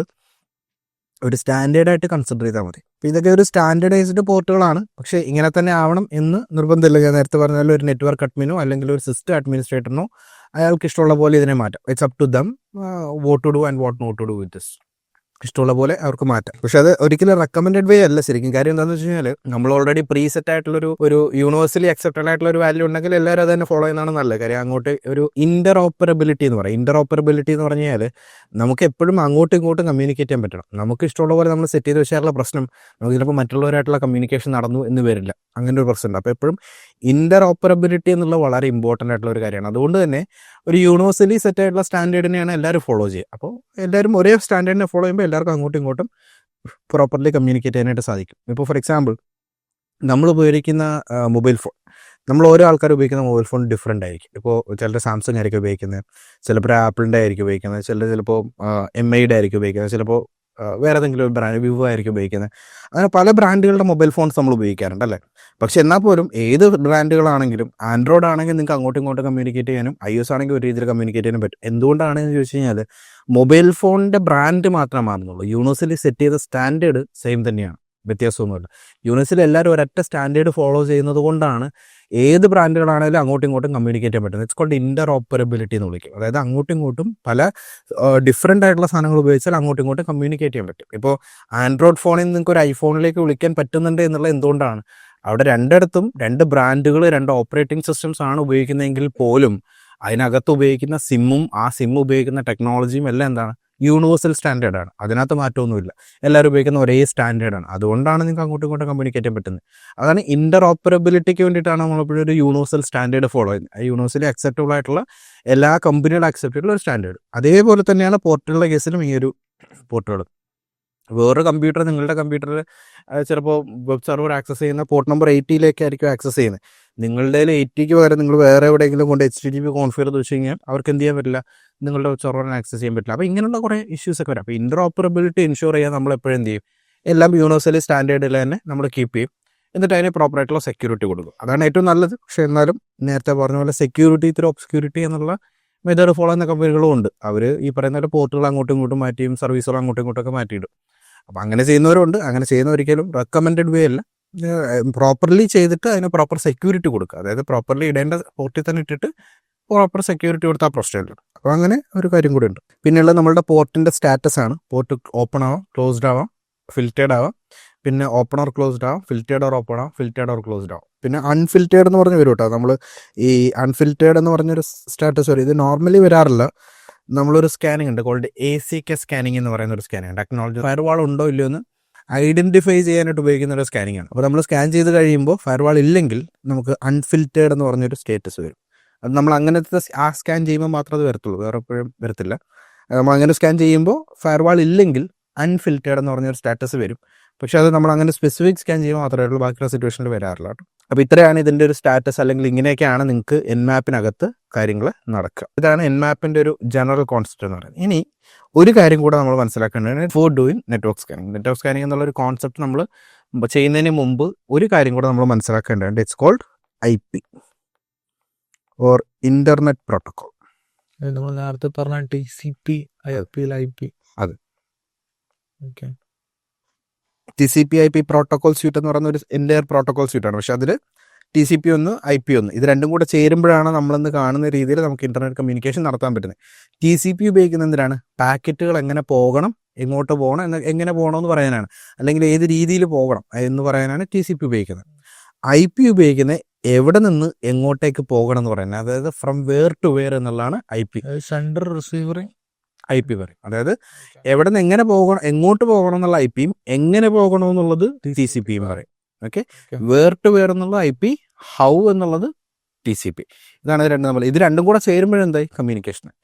എവിടെ നിന്ന് എങ്ങോട്ട് പോകണമെന്നും എങ്ങനെ പോകണമെന്നും പറഞ്ഞാൽ എന്തായി? കമ്മ്യൂണിക്കേഷന്. ഇപ്പം നമ്മൾ ഒരാളോട് പറയാണ് ഇവിടെ നിന്ന് തിരുവനന്തപുരം വരെ പോയിട്ട് വാന്ന് പറയുന്നത്. നമ്മൾ അങ്ങോട്ടേക്ക് പോകാൻ പറഞ്ഞു, പക്ഷെ നമ്മൾ പോകാനേ പറഞ്ഞുള്ളൂ, എങ്ങനെ പോകണമെന്ന് പറഞ്ഞില്ലല്ലോ. നമ്മൾ നടന്നു പോവാം, ഓടിപ്പോവാം, ബസ്സിന് പോവാം, അങ്ങനെ പല രീതിയിൽ പോവാം. അപ്പോൾ UDP-ലും ഈ ഒരു IP പ്രോട്ടോക്കോൾ തന്നെയാണ്. അതെ, അത് UDP ആയാലും TCP ആയാലും എല്ലാ പ്രോട്ടോക്കോളിലും എവിടെ നിന്ന് എങ്ങോട്ടേക്ക് പോകണം എന്ന് പറയുന്നത് IP ആണ്. അതായത് IP is acting like an address എന്ന് പറഞ്ഞാൽ നമുക്കിപ്പോൾ ജനറലി പണ്ടോട്ടെ IP-യുടെ കേസിൽ പറയുന്ന ഒരു എക്സാമ്പിൾ ഉണ്ട്. നമ്മളൊരു കത്ത് അയക്കുമ്പോൾ നമ്മൾ കത്തിനകത്ത് വിലാസം എഴുതിയിടുമല്ലോ, അഡ്രസ്സ് എഴുതിയിടുമല്ലോ. അഡ്രസ്സ് എഴുതിയിടുന്ന വെച്ചിട്ടാണ് ആൾക്കാരത് കൊണ്ട് കൊടുക്കുന്നത്. അത് ആർക്ക് വേണമെങ്കിലും കൊണ്ടു കൊടുക്കാം. അത് ചിലപ്പോൾ ഇന്ത്യ പോസ്റ്റ് കൊണ്ട് കൊടുക്കാം, ചിലപ്പോൾ ഡെലിവറി കൊണ്ട് കൊടുക്കാം, ചിലപ്പോൾ DTDC കൊണ്ട് കൊടുക്കാം, ആർക്ക് വേണമെങ്കിലും കൊണ്ട് കൊടുക്കാം. പക്ഷേ ആരുടെ കയ്യിൽ കൊടുക്കണം എന്നുള്ളത് എങ്ങനെ തീരുമാനിക്കുന്നത്? അഡ്രസ്സ് വെച്ചിട്ടാണ്. അതേപോലെ തന്നെയാണ് IP അഡ്രസ്സ് വെച്ചിട്ടാണ് ഇത് ആർക്ക് പോകണം അല്ലെങ്കിൽ ഏത് കമ്പ്യൂട്ടറിലേക്ക് എത്തണമെന്ന് പറയുന്നത്. അതെങ്ങനെ പോകുന്നു എന്നുള്ളത് പല രീതിയിലാണ്. TCP ഉപയോഗിച്ചോ, UDP ഉപയോഗിച്ചോ, വേറെ ഏതെങ്കിലും ടെക്നോളജി അല്ലെങ്കിൽ പ്രോട്ടോക്കോൾ ഉപയോഗിച്ചോ പോകാം. പക്ഷെ എങ്ങോട്ടേക്ക് പോകണമെന്നുള്ള IP ആണ് പറയുന്നത്. അത് ഇന്റർനെറ്റ് പ്രോട്ടോക്കോളാണ് പറയുന്നത്. ഓക്കെ, ഇന്ന അഡ്രസ്സിലേക്കാണ് ഈ പാക്കറ്റ് പോകേണ്ടത് എന്നുള്ളത് പറയുന്നത് IP-ലായിരിക്കും. അപ്പൊ ഇവിടെ നിന്നാണ് നമ്മൾ പറയുന്ന IP അഡ്രസ് കോൺസെപ്റ്റ് വരാൻ. അതെ, IP അഡ്രസ് ഇന്റർനെറ്റ് പ്രോട്ടോക്കോളിന്റെ ഇതിന്റെ ഒരു ഫിസിക്കൽ അഡ്രസ്സാണ് IP അഡ്രസ് എന്ന് പറയുന്ന സാധനം. അപ്പോൾ ഈ IP അഡ്രസ്സിനെ പറ്റി നമ്മൾ മനസ്സിലാക്കുമ്പോഴാണ് നമുക്ക് നെറ്റ്വർക്ക് സ്കാനിങ് ചെയ്യാൻ പറ്റുക. അപ്പോൾ IP അഡ്രസ്സിനെ പറ്റി നമ്മൾ അറിയേണ്ട കാര്യം കൂടെ ഇമ്പോർട്ടൻ്റ് ആയിട്ടുള്ളൊരു കാര്യം കൂടിയാണ് IP അഡ്രസ്സിനെ പറ്റിയും കൂടെ നമ്മൾ അറിയുക എന്നുള്ളത്. അപ്പോൾ IP അഡ്രസ്സ് എന്ന് പറയുന്ന 2 IP അഡ്രസ്സുകളുണ്ട്. IPv4 ഉണ്ട്, IPv6 ഉണ്ട്. IPv4 ഉണ്ട്, V6 ഉണ്ട്. അപ്പോൾ ഈ V6 ഒബിയസ്ലി രണ്ടും തമ്മിലുള്ള പേരൊക്കെ വന്നാൽ നമുക്ക് മനസ്സിലാവും V6 ആണ് ഏറ്റവും പുതുതായിട്ടുള്ളത്. ലേറ്റസ്റ്റ് വേർഷൻസ് ആണ് പറയുന്നത്. വെർഷൻസ് ആണ്. IPv4 അല്ലെങ്കിൽ IP version 4, IP version 6, 2 versions ആണുള്ളത്. ഇതിൽ ഈ പേരിൽ തന്നെ ഉണ്ട് ഏതാണ് ഏറ്റവും പുതിയതെന്നുള്ളത്. ഏറ്റവും പുതിയത് IPv6 ആണ്. ഇത് പുതിയതെന്ന് പറയുമ്പോൾ 98-ൽ ഡെവലപ്മെൻറ്റ് തുടങ്ങി 2012-ൽ ഇംപ്ലിമെൻറ്റഡ് ആയതാണ് IPv6 എന്ന് പറയുന്നത് കേട്ടോ.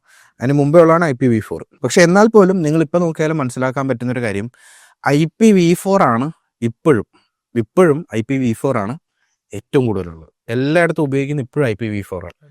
അതിന് റീസൺ എന്താണെന്ന് വെച്ചാൽ ഈ IPv6 കണ്ടുപിടിക്കുന്നതിന് മുമ്പ് അതായത് IPv4-ഉം V6-ഉം തമ്മിലുള്ള ഒരു ബേസിക് ഡിഫറൻസ് ഉണ്ട്. ഇതിൻ്റെ സൈസാണ് ഡിഫറൻസ് എന്ന് പറയുന്നത്.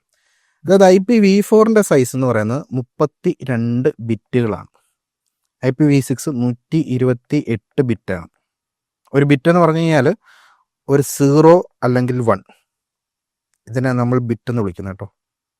ബിറ്റ് എന്ന് വിളിക്കുന്നത്. ഒരു ബിറ്റ് എന്ന് പറഞ്ഞാൽ ഒന്നെങ്കിൽ ഒരു 0 അല്ലെങ്കിൽ ഒരു 1, അതിനാണ് ഒരു ബിറ്റ് എന്ന് നമ്മൾ വിളിക്കുക. ഓക്കെ.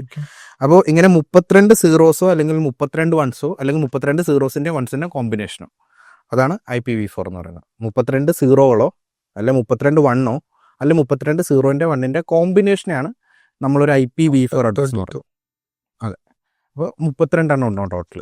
32 ആയിരിക്കും ഉണ്ടാവുക, 0000 അങ്ങനെ 32 എണ്ണം, അല്ല 111 32 എണ്ണം, അല്ല അതിൻ്റെ ഒരു കോമ്പിനേഷൻ, അങ്ങനെ 32 എണ്ണമാണ് ഉണ്ടാവുക ടോട്ടൽ. അപ്പോൾ നമ്മളതിൻ്റെ ടോട്ടൽ വാല്യൂ കാൽക്കുലേറ്റ് ചെയ്യാൻ ഭയങ്കര സിമ്പിളാണ്. അതായത് 2^32 ചെയ്ത് നമുക്ക് എന്ത് കിട്ടും? Total possibility.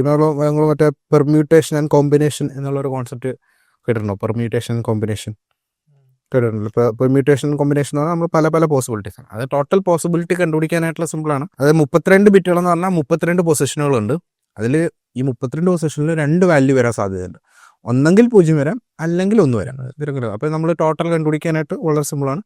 2^32 ചെയ്യാം. അപ്പോൾ നമുക്ക് ഇതിൻ്റെ ടോട്ടൽ വാല്യൂ നോക്കാനാണെന്നുണ്ടെങ്കിൽ ഇതിൻ്റെ ടോട്ടൽ വാല്യൂ വരുന്നത് 2^32. 2^32 വരുന്നത് 32 പൊസിഷൻസ്. അതിൽ മാക്സിമം 2 വാല്യൂ വരാം, ഒന്നെങ്കിൽ 0 വരാം അല്ലെങ്കിൽ 1 വരാം.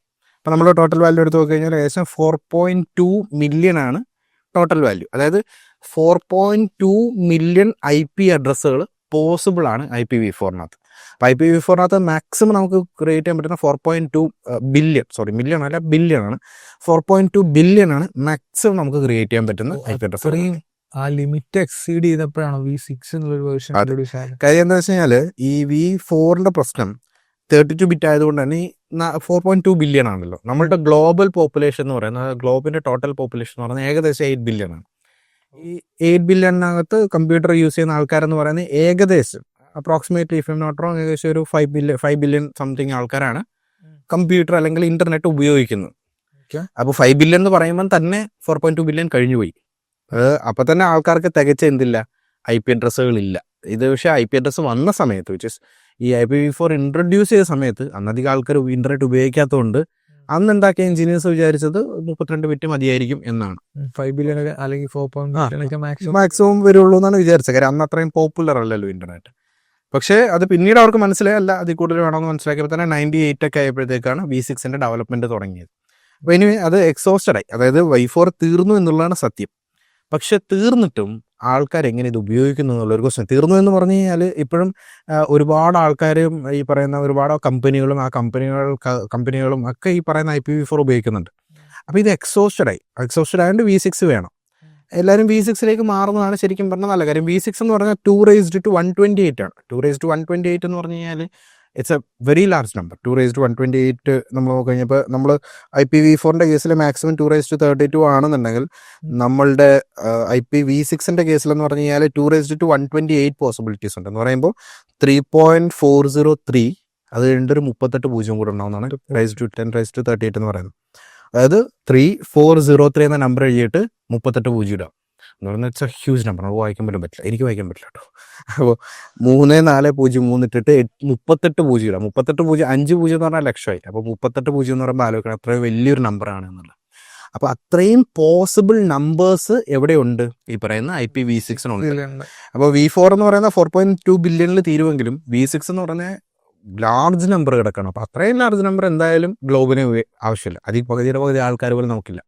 Anyway that's A thing. അതുകൊണ്ട് V6 ആണ് 4 എന്ന് പറയുമ്പോൾ ഇപ്പൊ നമുക്ക് ഇപ്പൊ പഴയ സിസ്റ്റം അല്ലെങ്കിൽ ഇപ്പോൾ ഓരോ സിസ്റ്റത്തിന് ഓരോ IP ആണല്ലോ. അപ്പോൾ ഒരു സിസ്റ്റം മേടിക്കുമ്പോൾ അല്ലെങ്കിൽ നമ്മൾ മൊബൈല് ഒരു ISP രജിസ്റ്റർ ആകുമ്പോൾ ഒരു IP നമുക്ക് കിട്ടുമല്ലോ. അതാണ് വേറൊരു കാര്യം. അതായത് IP അഡ്രസ്സ് എന്ന് പറയുന്നതിനകത്ത് 2 തരത്തിൽ IP അഡ്രസ്സ് എടുക്കാം. പബ്ലിക് നെറ്റ്വർക്കും പ്രൈവറ്റ് നെറ്റ്വർക്കും ഉണ്ട്. അതായത് പബ്ലിക് നെറ്റ്വർക്ക് എന്ന് പറഞ്ഞാൽ ഇന്റർനെറ്റ് കണക്ടിവിറ്റിയും പ്രൈവറ്റ് നെറ്റ്വർക്ക് നമ്മളുടെ ലോക്കൽ നെറ്റ്വർക്ക് കണക്ടിവിറ്റിയാണ്. ലോക്കൽ നെറ്റ്വർക്ക് കൺട്രി എന്ന് പറഞ്ഞാൽ നമ്മൾ വൈഫൈക്കകത്ത് അല്ല ലാനിനകത്ത് വൈഫൈ അല്ലെങ്കിൽ ഓഫീസിലുള്ള വൈഫൈ അല്ലെങ്കിൽ ലാനിനകത്ത് വെക്കുന്ന കണക്ഷൻസ്. അതിൻ്റെ IP അഡ്രസ്സ് എന്ന് പറഞ്ഞു കഴിഞ്ഞാൽ എങ്ങനെ വേണമെങ്കിലും ഡസന്റ് മാറ്റർ. കാര്യം അത് യുണീക്ക് ആവണമെന്ന് ആവശ്യമില്ല. ഇപ്പോൾ ഫോർ എക്സാമ്പിൾ എൻ്റെ വീട്ടിലെ നെറ്റ്വർക്കിനകത്ത് ഉള്ള ഒരു IP അഡ്രസ്സ് ഈ ലോകത്ത് മറ്റൊരു വീട്ടിലെ നെറ്റ്വർക്കിലും ആവാം. കാര്യം ഇന്റേണൽ IP അഡ്രസ്സ് ആകുമ്പോൾ ഡസന്റ് മാറ്റർ, രണ്ടിടത്തും സെയിം IP അഡ്രസ്സ് ഒന്നും പ്രശ്നമില്ല. അതായത് നമ്മുടെ ഒരു മോഡം അല്ലെങ്കിൽ റൗട്ടർ അതിന്ന് പിന്നെ എടുക്കുന്ന സിസ്റ്റത്തിന് ചിലപ്പോൾ അതായത് ഇങ്ങനെയാവും. അതായത് ഇപ്പോൾ ഫോർ എക്സാമ്പിൾ ഇപ്പോൾ ഇതിപ്പോൾ എൻ്റെ വീട്ടിലൊരു വൈഫൈ, എൻ്റെ വീട്ടിൽ തന്നെ ഒരു PC ഉണ്ട്, ഒരു മൊബൈലുണ്ട്, ഒരു സ്മാർട്ട് TV ഉണ്ട്, ഇങ്ങനെയൊക്കെ ഉണ്ടെന്ന് വെച്ചോ. ഇതെനിക്ക് ഈ മോഡം എനിക്ക് ഒരു IP തന്നു. ഇതെനിക്ക് തന്നു, ഇതിനെനിക്ക് തന്നു. എനിക്ക് തന്നത് let's for the example let's ഇതിന് 3, ഇതിന് 4, ഇതിന് 5 എന്ന് പറഞ്ഞാൽ IP അഡ്രസ് ആണ്. IP അഡ്രസ് വേറെ ഫുൾ വാല്യൂ ഉണ്ട്. നമുക്ക് ഫോർ എക്സാമ്പിൾ ഇങ്ങനെ വിളിക്കാം, 3, 4, 5 എന്ന് വിളിക്കാം. തന്നു വെച്ചോ. ഇത് എൻ്റെ വീടിനകത്തെ നെറ്റ്വർക്കിലാണ് ഇതുള്ളത് അല്ലേ. ഇനി വേറൊരു വീട്ടിൽ വേറൊരു നെറ്റ്വർക്ക് എടുക്കുക. അവിടെ ഈ മോഡം ഉണ്ട്, അവിടെയും ഈ പറഞ്ഞ പോലെ ഒരു ഫോണുണ്ട്, ഒരു TV ഉണ്ട് എന്ന് കരുതുക. ഇതിന് കൊടുക്കുന്ന IP അഡ്രസ് ഈ മോഡം കൊടുക്കുക. ഇതിനും വേണമെങ്കിൽ 4 5 കൊടുക്കാം. കാര്യം ഇത് രണ്ട് അൺറിലേറ്റഡ് ആണല്ലോ. ഈ രണ്ട് നെറ്റ്വർക്കുകൾ തമ്മിൽ കമ്മ്യൂണിക്കേറ്റ് ചെയ്യുന്നല്ലോ. പക്ഷെ അതേസമയം യുണീക്ക് ആയിട്ടുള്ള IP അഡ്രസ്സുകൾ വേണ്ട ആവശ്യമുണ്ട്. എങ്ങനെയാണെന്ന് വെച്ച് കഴിഞ്ഞാൽ ഇൻ്റർനെറ്റ് ആക്സസിബിലിറ്റി വരുമ്പോൾ, കാര്യം ഇതൊരു 2 വീടുകളാണ്. ആ വീടുകൾക്കകത്തുള്ള കമ്മ്യൂണിക്കേഷൻ, അല്ലെങ്കിൽ ഒരു ഓഫീസ് അതിനകത്താണ്. അതിനകത്തെന്ന് പറയുമ്പോൾ പ്രശ്നമില്ല. അതിനകത്ത് ഡിവൈസുകൾക്ക് യൂണീക്നെസ് ഉണ്ടായാൽ മതി. വേറെ മറ്റൊരു നെറ്റ്വർക്കിലെ ഡിവൈസുമായിട്ട് അവിടെ പ്രശ്നമൊന്നും വരുന്നില്ല. കാര്യം ഇത് 2 വീടുകളാണല്ലോ. ഈ ഒരു ചെറിയ ലോക്കൽ നെറ്റ്വർക്കിൽ നമ്മുടെ ഈ TV, മൊബൈൽ, ഇത് PC ഒക്കെ ഉണ്ടല്ലോ. ഈ ഒരു ഡിവൈസസിന് ആ സമയത്ത് അല്ലെങ്കിൽ ആ മോഡായിട്ട് കണക്ട് ചെയ്യുമ്പോൾ അതിന് IP കൊടുക്കുന്ന ആ മോഡായിരിക്കും. മോഡമാണ്. ഓക്കെ, ഈ മോഡാണ് ഈ IP അഡ്രസ് എല്ലാം കൊടുത്തേക്കുന്ന ഈ മോഡാണ്. ആ മോഡത്തിനകത്ത് DHCP എന്ന് പറഞ്ഞൊരു പ്രോട്ടോക്കോളാണ് ഈ ഇത് IP അഡ്രസ് കൊടുക്കുന്നത്. അപ്പൊ ഇത് പക്ഷേ യുണീക്ക് ആവേണ്ട ഒരു ആവശ്യം വരുന്ന എപ്പോഴാന്ന് വെച്ച് കഴിഞ്ഞാൽ ഇന്റർനെറ്റ് എടുക്കുമ്പോഴാണ്. ഷോർട്ട് 2 മോഡത്തിന്റെ IP യുണീക്ക് ആയിരിക്കും. ഏത് ഈ 2 മോഡങ്ങളുടെ ഈ 2 വീക്കിലാണ് മോഡം ഇറ്റ്സെൽഫ് എന്ന് പറയാം. അതാണ് ഈ പ്രൈവറ്റ് നെറ്റ്വർക്കിനകത്താണെങ്കിൽ ഡസൻ മാറ്റർ. കാര്യം ഇവർ രണ്ടുപേരും അറിയില്ലല്ലോ.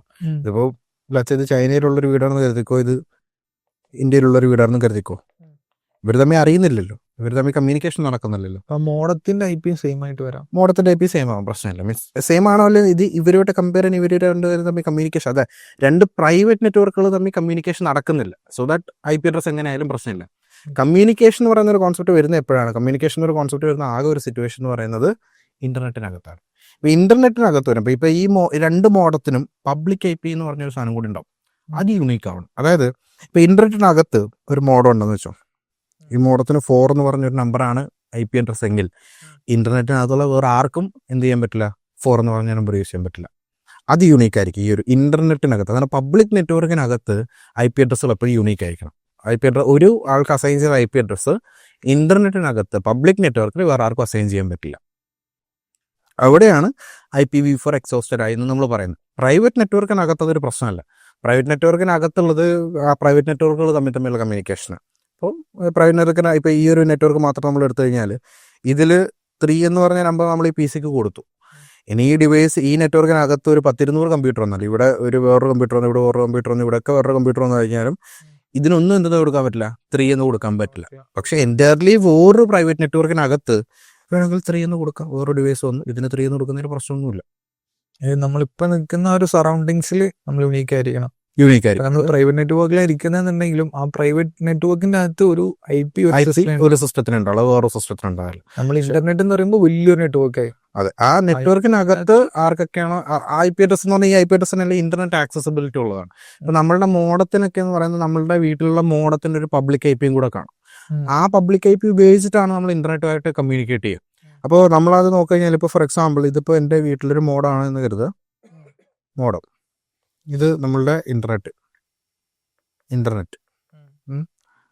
ഞാൻ എൻ്റെ വീട്ടിൽ കമ്പ്യൂട്ടർ, എൻ്റെ PC, എൻ്റെ മൊബൈല്, എൻ്റെ TV ഇത്രയുണ്ട്. ഇത് ഇത്ര ഇന്റർനെറ്റുമായിട്ട് കമ്മ്യൂണിക്കേറ്റ് ചെയ്യുന്ന എങ്ങനെയാണെന്ന് വെച്ച് കഴിഞ്ഞാൽ PC ആദ്യം മോഡത്തിന് റിക്വസ്റ്റ് അയക്കും, മോഡം ഇന്റർനെറ്റിലേക്ക് പോകും, റെസ്പോൺസ് കൊടുക്കും, മോഡം അത് PC കൊടുക്കും. ഇങ്ങനെയാണ് പോവുക.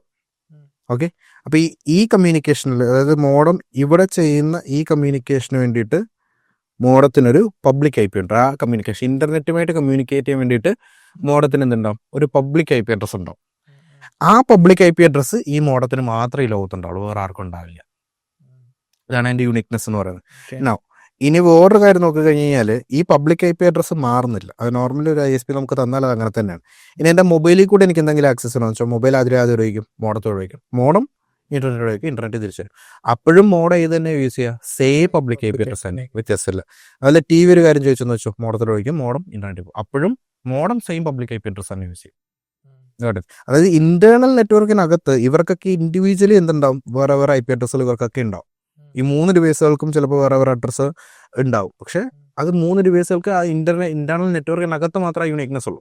പബ്ലിക്കിലേക്ക് പോകുമ്പോൾ ഇന്റർനെറ്റ് ആക്സസ് ചെയ്യുമ്പോൾ ഈ 3 പേരും ഒരൊറ്റ IP അഡ്രസ് തന്നെ യൂസ് ചെയ്യുന്നത് അതേ നമ്മുടെ മോഡത്തിന്റെ public IP address. Okay. Okay, ഈ മോഡത്തിന് കൊടുത്തിരിക്കുന്ന പബ്ലിക് IP അഡ്രസ് ഉണ്ടല്ലോ, ആ പബ്ലിക് IP അഡ്രസ് ഈ ലോകത്ത് വേറെ ആർക്കും ഉണ്ടാവില്ല.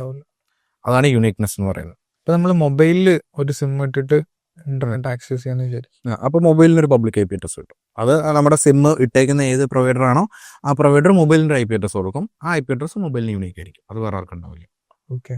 അങ്ങനെ വൈഫൈ ആണെങ്കിൽ മോഡോ ആയിരിക്കും. സെല്ലുലാർ നെറ്റ്വർക്ക് ആണെങ്കിൽ ISP ഒരു IP അഡ്രസ് കൊടുക്കും. അപ്പൊ നമ്മൾ നേരത്തെ പറഞ്ഞത് V4 എന്നുള്ള ഒരു സംഭവം തീർന്നു, എക്സോസ്റ്റ് ആയി പോയി. അതെന്ന് വെച്ച് കഴിഞ്ഞാൽ ഈ പബ്ലിക് നെറ്റ്വർക്കിൽ ഇനി കൊടുക്കാനും മാത്രം ഇല്ല, വളരെ ലിമിറ്റഡ് നമ്പർ ഇനി കൊടുക്കാനുള്ളൂ, വളരെ ലിമിറ്റഡ് നമ്പർ ഉള്ളൂ. അതുകൊണ്ട് നമ്മൾ പുതിയൊരു കണക്ഷൻ എടുത്തു, അല്ലെങ്കിൽ പുതിയൊരു സിം കാർഡ് എടുത്തു, ഒരു ഇന്റർനെറ്റ് പ്രൊവൈഡേഴ്സിന്റെ അടുത്ത് എടുത്തു. ഇതിപ്പോ നമ്മൾ നെറ്റ്വർക്ക് ആക്സസ് ചെയ്യാൻ നോക്കുമ്പോഴാണ് നമുക്കൊരു IP ക്രിയേറ്റ് ആവുന്നത്. ഇപ്പൊ ഒരിക്കലും ആ ഫോണിൽ സിം ഇട്ടില്ല എന്നുണ്ടെങ്കിൽ ഒരു IP ക്രിയേറ്റ് ആവില്ലല്ലോ, പബ്ലിക് IP ഇല്ല. ഓക്കെ. അപ്പൊ നമ്മള് ഇപ്പൊ ക്രിയേറ്റ് ആവുന്നൊക്കെ V6 ആയിരിക്കോ? ആവണമെന്ന് നിർബന്ധമില്ല, V4 ആവാം. കാരണം എന്താണെന്ന് വെച്ച് കഴിഞ്ഞാൽ അതിലേക്കാണ് ഞാൻ വന്നത്. അതായത് കാരണം എന്താണെന്ന് വെച്ച് കഴിഞ്ഞാൽ ഈ V4 തീർന്നു, ദാറ്റ്സ് ട്രൂത്ത്. പക്ഷെ പ്രശ്നം എന്താണെന്ന് വെച്ചാൽ V6ന്റെ ഇംപ്ലിമെന്റേഷൻ ഇപ്പോഴും അധികമൊന്നും എത്തിയിട്ടില്ല. അതിന്റെ റീസൺ വേറെ ഒന്നുമല്ല. കാര്യം V6 ഈവൻ തോ V6 വന്നിട്ട് കുറേ വർഷങ്ങളായെങ്കിലും V6ന്റെ പ്രശ്നം ഈ കമ്പ്യൂട്ടേഴ്സ് എല്ലാം ക്രിയേറ്റ് ആയിട്ടുള്ള ഈ നെറ്റ്വർക്കുകൾ, ഡാറ്റാ സെന്ററുകൾ, നമ്മൾ കാണുന്ന എല്ലാ ഇൻഫ്രാസ്ട്രക്ചർ, ഒരു ഇന്റർനെറ്റ് അല്ലെങ്കിൽ നമ്മൾ കാണുന്ന എല്ലാ ഇൻഫ്രാസ്ട്രക്ചറും V4നെ ബേസ് ചെയ്തിട്ട് ഉണ്ടാക്കിയതാണ്. എല്ലാ മോഡംസ്, ഈ ലോകത്തുള്ള സ്വിച്ചുകൾ, റൂട്ടേഴ്സ്, ഇതെല്ലാം ഉണ്ടാക്കിയത് V4ന് വേണ്ടിയിട്ടാണ്. റൈറ്റ്. കാര്യം V4 ആയിരുന്നല്ലോ ഉണ്ടായിരുന്നത്, പിന്നീടല്ലേ V6 വരുന്നത്. V4ന് വേണ്ടിയിട്ട് ഉണ്ടാക്കിയ സാധനം എന്ത് സപ്പോർട്ട് ചെയ്യില്ല? V6 സപ്പോർട്ട് ചെയ്യില്ല. അപ്പോൾ V6 സപ്പോർട്ട് ചെയ്യണമെങ്കിൽ നമ്മൾ എന്തും ചെയ്യണം, ഹാർഡ്വെയറിനെ മാറ്റണം.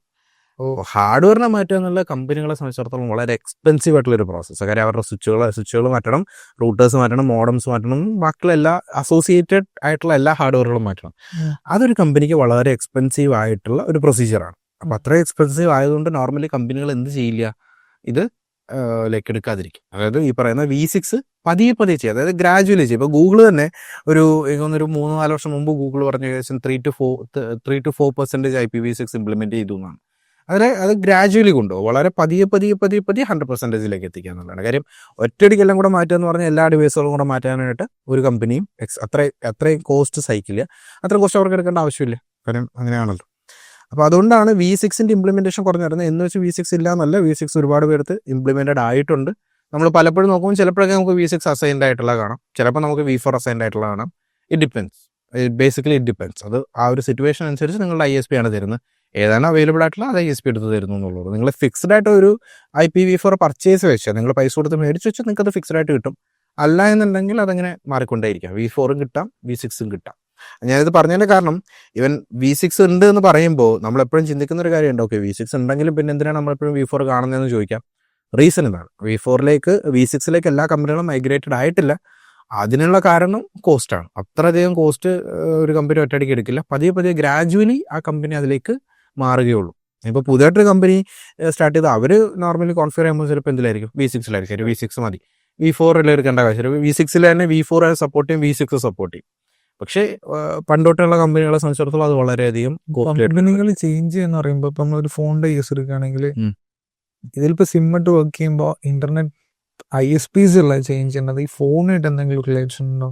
നമുക്കൊരു സ്റ്റാറ്റിക് IP എപ്പോഴും മേടിച്ച് വെക്കാം. കമ്പനികൾ നോർമലി ബിഗ് കമ്പനീസ് എല്ലാം സ്റ്റാറ്റിക് IPs മേടിച്ച് വെക്കാറാണ് കാര്യം.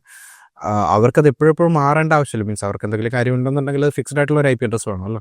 ഇപ്പോൾ നമ്മളിപ്പോൾ ഫോണിൽ സിം ഇട്ട് നമ്മൾ ഇന്റർനെറ്റ് എടുത്തു, അത് എപ്പോഴാണെങ്കിലും മാറാം. നമ്മളൊരു IP അഡ്രസ് തന്ന IP അഡ്രസ്സിനെ ഫിക്സ്ഡ് ആയിട്ടിരിക്കണം എന്നില്ല, അതങ്ങനെ എപ്പോൾ വേണമെങ്കിലും മാറാം. ഇപ്പൊ ഞാൻ ഒരു ഐഡിയുടെ സിം എടുത്തു, ഓക്കെ, അപ്പൊ ആ ഐഡിയ എന്നുള്ള ISP ആണല്ലോ എനിക്കൊരു IP പ്രൊവൈഡ് ചെയ്യാം. അതെ, ഞാൻ ആ സിം ഒഴിവാക്കി, എന്നിട്ട് ഞാൻ വേറൊരു പ്രൊവൈഡേഴ്സിന്റെ ജിയോടെ വേറെ സിം എടുത്ത്, അപ്പൊ എനിക്ക് വേറെ IP ക്രിയേറ്റ് ആവും. വേറെ IP ആയിരിക്കും ക്രിയേറ്റ്. അത് ഐഡിയ തന്നെ വേറെ IP ആയിരിക്കും നമുക്ക് തരുന്നത്. ഇപ്പോൾ ഫോർ എക്സാമ്പിൾ ഐഡിയയുടെ ഒരു സിം ഇട്ടു, നമ്മൾ നെറ്റ് ഓൺ ആക്കി യൂസ് ചെയ്തു, കുറച്ച് കഴിഞ്ഞു വീണ്ടും നമ്മൾ ഉപയോഗിച്ചുകൊണ്ടിരിക്കുക, IP അഡ്രസ് മാറാം. നമുക്ക് ഒരിക്കലും സ്റ്റാറ്റിക് IP അഡ്രസ് ഒരു തരില്ല. കാര്യം സ്റ്റാറ്റിക് IP അഡ്രസ് തരാൻ പറ്റില്ല എന്നുള്ളതാണ് കാര്യം. സ്റ്റാറ്റിക് IP അഡ്രസ് വേണമെങ്കിൽ നമ്മളത് പർച്ചേസ് ചെയ്യണം. പർച്ചേസ് ചെയ്യാത്തടത്തോളം സ്റ്റാറ്റിക് IP അഡ്രസ് കമ്പനികൾ നമ്മുടെ IP മാറിക്കൊണ്ടേയിരിക്കും. അത് വേറൊരാൾക്ക് പാരലലി അത് യൂസ് ചെയ്യുന്നുണ്ടാവില്ല. ഉണ്ടാവില്ല. അത്രേ ഉള്ളൂ. അത് ആ ഒരു യുണീക്നെസ് ഉള്ളൂ. നമ്മൾ ഉപയോഗിക്കുന്ന സമയത്ത് വേറെ ആൾക്ക് ആ IP അഡ്രസ് ഉണ്ടാവില്ല. ചിലപ്പോൾ കുറച്ചുണ്ട് നമുക്ക് വേറെ IP അഡ്രസ് ആയിരിക്കും കിട്ടും. നമ്മുടെ ഫിക്സഡ് ആയിരിക്കും, മാറിക്കൊണ്ടായിരിക്കും. ഫിക്സഡ് വേണമെങ്കിൽ സ്റ്റാറ്റിക് IP പർച്ചേസ് ചെയ്യണം, പൈസ കൊടുത്ത് വാങ്ങണം. പൈസ കൊടുത്ത് വാങ്ങിയാൽ നമുക്കത് യൂസ് ചെയ്യാം. പക്ഷെ അല്ലാത്തപ്പോൾ നമുക്ക് യൂസ് ചെയ്യാൻ പറ്റില്ല. അതിൻ്റെ ഒരു പ്രശ്നം ഇപ്പോൾ എൻ്റെ ഗുണം എന്താണെന്ന് വെച്ച് കഴിഞ്ഞാൽ, ഇപ്പോൾ ഫോർ എക്സാമ്പിൾ ലെറ്റ്സ് എനിക്കൊരു സെർവർ തുടങ്ങണമെന്ന് വെച്ചു. ഇപ്പോൾ എനിക്കൊരു വെബ്സൈറ്റ് ഉണ്ടാക്കി ഹോസ്റ്റ് ചെയ്യണം. എൻ്റെ വീട്ടിലൊരു മോഡം ഉണ്ടെങ്കിൽ എനിക്ക് അതിൽ നിന്ന് തന്നെ ഹോസ്റ്റ് ചെയ്യാം. കാര്യം അതിനൊരു പബ്ലിക് IP അഡ്രസ് ഉണ്ട്. ആ പബ്ലിക് IP അഡ്രസ് ഉപയോഗിച്ചാണ് ഞാൻ ഹോസ്റ്റ് ചെയ്ത നെറ്റ്വർക്ക് ആർക്ക് വേണമെങ്കിലും കാണാൻ പറ്റും. എനിക്ക് എൻ്റെ കുറച്ച് കോൺഫിഗറേഷൻ മാറ്റിയത്. പക്ഷേ സ്റ്റാറ്റിക് ആയിട്ടുള്ള ഒരു IP അഡ്രസ് അല്ല എങ്കിൽ ഞാൻ ഓരോ വട്ടം പോയിട്ട് IP നോക്കിക്കൊണ്ടിരിക്കണ്ടേ. ഞാൻ എന്തടിസ്ഥാനത്തിൽ എൻ്റെ സെർവർ എടുക്കും, അല്ലെങ്കിൽ എന്തടിസ്ഥാനത്തിൽ എൻ്റെ സെർവർ കോൺഫിഗർ ചെയ്യും. കാര്യം എൻ്റെ IP അഡ്രസ് മാറില്ലേ. അപ്പോൾ എനിക്ക് കോൺഫിഗർ ആണെങ്കിൽ ഒരേ ഒരു വഴി എന്താ, സ്റ്റാറ്റിക് ആയിട്ടുള്ള IP വാങ്ങണം. അത് ഞാൻ പൈസ കൊടുത്ത് നമ്മുടെ ISPയുടെ കയ്യിൽ നിന്ന് പർച്ചേസ് ചെയ്യേണ്ട ആവശ്യമുണ്ട്. അതുകൊണ്ടാണ് ISPs ഫ്രീ ആയിട്ട് കൊടുക്കാറില്ല, സ്റ്റാറ്റിക് IP കൊടുക്കാറില്ല. അവർ പൈസ കൊടുത്താൽ സ്റ്റാറ്റിക് IP തരുള്ളൂ. ഇത് അപ്പോൾ വലിയ കമ്പനികളെല്ലാം നോർമലി അവർ സ്റ്റാറ്റിക് IP യൂസ് ചെയ്യുള്ളൂ. അവർ മാറിക്കൊണ്ടിരിക്കുന്നവർക്ക് ആവശ്യമില്ലല്ലോ. അപ്പോൾ അതുകൊണ്ടാണ് ശ്രമിക്കാത്തത്. പിന്നെ അതേപോലെ തന്നെ ഇന്റേണലി സ്വിച്ചുകൾ യൂസ് ചെയ്യും. ഈ സ്വിച്ചുകളാണെങ്കിൽ ഇത് മാറണമെന്നുണ്ടെങ്കിൽ ഇത് സപ്പോർട്ട് ചെയ്യണമല്ലോ, സ്വിച്ചുകൾ സപ്പോർട്ട് ചെയ്യണമല്ലോ ഇത് മാറുന്നത്. അപ്പോൾ ഇത് മാറണമെങ്കിൽ സ്വിച്ച് സപ്പോർട്ട് ചെയ്യണം. സ്വിച്ച് സപ്പോർട്ട് ചെയ്യണമെന്നുണ്ടെങ്കിൽ അതിനുള്ള ഹാർഡ്വെയറാണ് സ്വിച്ച് വേണ്ടത്. അപ്പോൾ അതും കമ്പനികൾ മാറ്റേണ്ടി വരും. ഇതൊക്കെ മാറ്റുക എന്നുള്ളത് അവരെ സംബന്ധിച്ചിടത്തോളം കോസ്റ്റ്ലി ആയിട്ടുള്ള പരിപാടി ആയതുകൊണ്ട് പതിയെ അതുമായിട്ട് അസോസിയേറ്റ് എല്ലാ ഹാർഡ്വെയറുകളെ മാറ്റി എടുക്കുക എന്നുള്ളതാണ് അവർ ചെയ്യുന്നൊരു പരിപാടി. അങ്ങനെ ആകുമ്പോൾ പതിയെ അതിലേക്ക് എത്താം, പതിയെ മാറ്റി അതിലേക്ക് എത്താമെന്നുള്ളൂ. IP അഡ്രസ്സിൽ IPv4 V6 ആണല്ലോ. അപ്പോൾ നോർമലി നമ്മളിപ്പോൾ ഏറ്റവും കൂടുതൽ കാണാൻ പോകുന്നത് V4 ആണ്. V6 നിങ്ങൾ കാണാനുള്ള ചാൻസ് വളരെ കുറവാണ്. അതുകൊണ്ട് V4ൻ്റെ കുറച്ച് കോൺസെപ്റ്റുകൾ നോക്കിയിട്ട് നമുക്ക് അതിലേക്ക് പോകും. V4ൻ്റെ കോൺസെപ്റ്റ് നോക്കുകയാണെന്നുണ്ടെങ്കിൽ, ഇപ്പോൾ ഒരു V4ൻ്റെ ഒരു എക്സാമ്പിൾ ഞാൻ എഴുതാം. ഒരു എക്സാമ്പിൾ എന്ന് പറയുമ്പോൾ 192.168.1.1 ഇതൊരു എക്സാമ്പിൾ V4 അഡ്രസ്സാണ്. ഇതാണ് ഒരു IPv4 അഡ്രസ്സ് എന്ന് പറയുന്നത്. ഏകദേശം ഇങ്ങനെയാണ് ഉണ്ടാവുക. ഇതൊരു IPv4 അഡ്രസ്സാണ്. ഇതിൽ മനസ്സിലാവും ഇത് V4 ആണെന്ന്. V4 അഡ്രസ്സ് ഞാൻ നേരത്തെ പറഞ്ഞു ഒരു 32 ബിറ്റിൻ്റെ സൈസാണ് ഉണ്ടാവുക. അതേപോലെ V4 അഡ്രസ്സ് എന്ന് പറയുന്നത് നമ്പേഴ്സ് മാത്രമുണ്ട്, ഡെസിമൽസ് മാത്രമാണ് അതിനകത്തുണ്ട്, വേറെ ഒന്നും ഉണ്ടാവില്ല. പക്ഷേ V6ലേക്ക് വരുമ്പോൾ നിങ്ങൾ ഹെക്സാ ഡെസിമലാണ് യൂസ് ചെയ്യുന്നത്. ഹെക്സാ ഡെസിമൽ തമ്മിലുള്ള വ്യത്യാസം എന്ന് വെച്ച് കഴിഞ്ഞാൽ, ഡെസിമൽ എന്ന് പറയുന്നത് നമ്മൾ നോർമലി യൂസ് ചെയ്യുന്ന നമ്പറിങ് സിസ്റ്റമാണ്, വിച്ച് ഇസ് 0 മുതൽ 9 വരെയുണ്ട്. ഹെക്സാ ഡെസിമൽ എന്ന് പറഞ്ഞു കഴിഞ്ഞാൽ 0 മുതൽ 9 വരെയുണ്ട്, പിന്നെ A മുതൽ F വരെയുണ്ട്. ഇത് രണ്ട് യൂസ് ചെയ്യും. ഇപ്പോൾ അതായത് ഒരു IPv6 എന്ന് പറഞ്ഞു കഴിഞ്ഞാൽ ആണെങ്കിൽ ഇങ്ങനെ വരാം, ഹെക്സാഡെസിമൽ നമ്പറിംഗ് സിസ്റ്റം ആയിരിക്കും അവിടെ യൂസ് ചെയ്യുക. ഇങ്ങനെ കുറച്ചുകൂടെ പൊസിഷൻസ് ഉണ്ട്, ഇങ്ങനെ പോകും. ഹെക്സാഡെസിമൽ നമ്പറിംഗ് സിസ്റ്റമാണ് IPv6 ഉപയോഗിക്കുക. V4 വരുമ്പോൾ യൂസ് ചെയ്യുന്നത് ഡെസിമൽ ആയിരിക്കും, 0 to 9. അപ്പോൾ 0 to 9 ആയിരിക്കും ഡെസിമൽ ഉണ്ടാവുക, അതായത് നമ്മൾ നോർമൽ IPv4 ഉണ്ടാവുക. പക്ഷേ IPv6ലേക്ക് വരുമ്പോൾ ഹെക്സാഡെസിമൽ ആയിരിക്കും ഉണ്ടാവുക. ഇങ്ങനെ രണ്ട് രീതിയിലാണ് ഉണ്ടാവുക. അപ്പോൾ ഇതൊരു IPv4 അഡ്രസ്സാണ്, കാരണം ഡെസിമൽ മാത്രമാണ് അതിനകത്തുള്ളത്. രണ്ടാമത്തെ കാര്യം ഇതിനകത്ത് നിങ്ങൾ നോക്കേണ്ട ഒരു കാര്യം എന്ന് പറയുന്നത്, ഡെസിമൽ മാത്രമല്ല, ഇവിടെ പൊസിഷൻസ് നോക്കാം. അതായത് ഇവിടെ നിങ്ങൾക്ക് 4 ഗ്രൂപ്പുകൾ കാണാൻ പറ്റും. ഇതിൽ ഓരോ പൊസിഷൻസും 8 ബിറ്റാണ് ഹോൾഡ് ചെയ്യുക. എന്നൊക്കെ ഇതൊരു 8 ബിറ്റ് ഉണ്ടാവും, ഇതൊരു 8 ബിറ്റ് ഉണ്ടാവും, ഇതൊരു 8 ബിറ്റ് ഉണ്ടാവും, ഇതും 8 ബിറ്റ് ഉണ്ടാവും.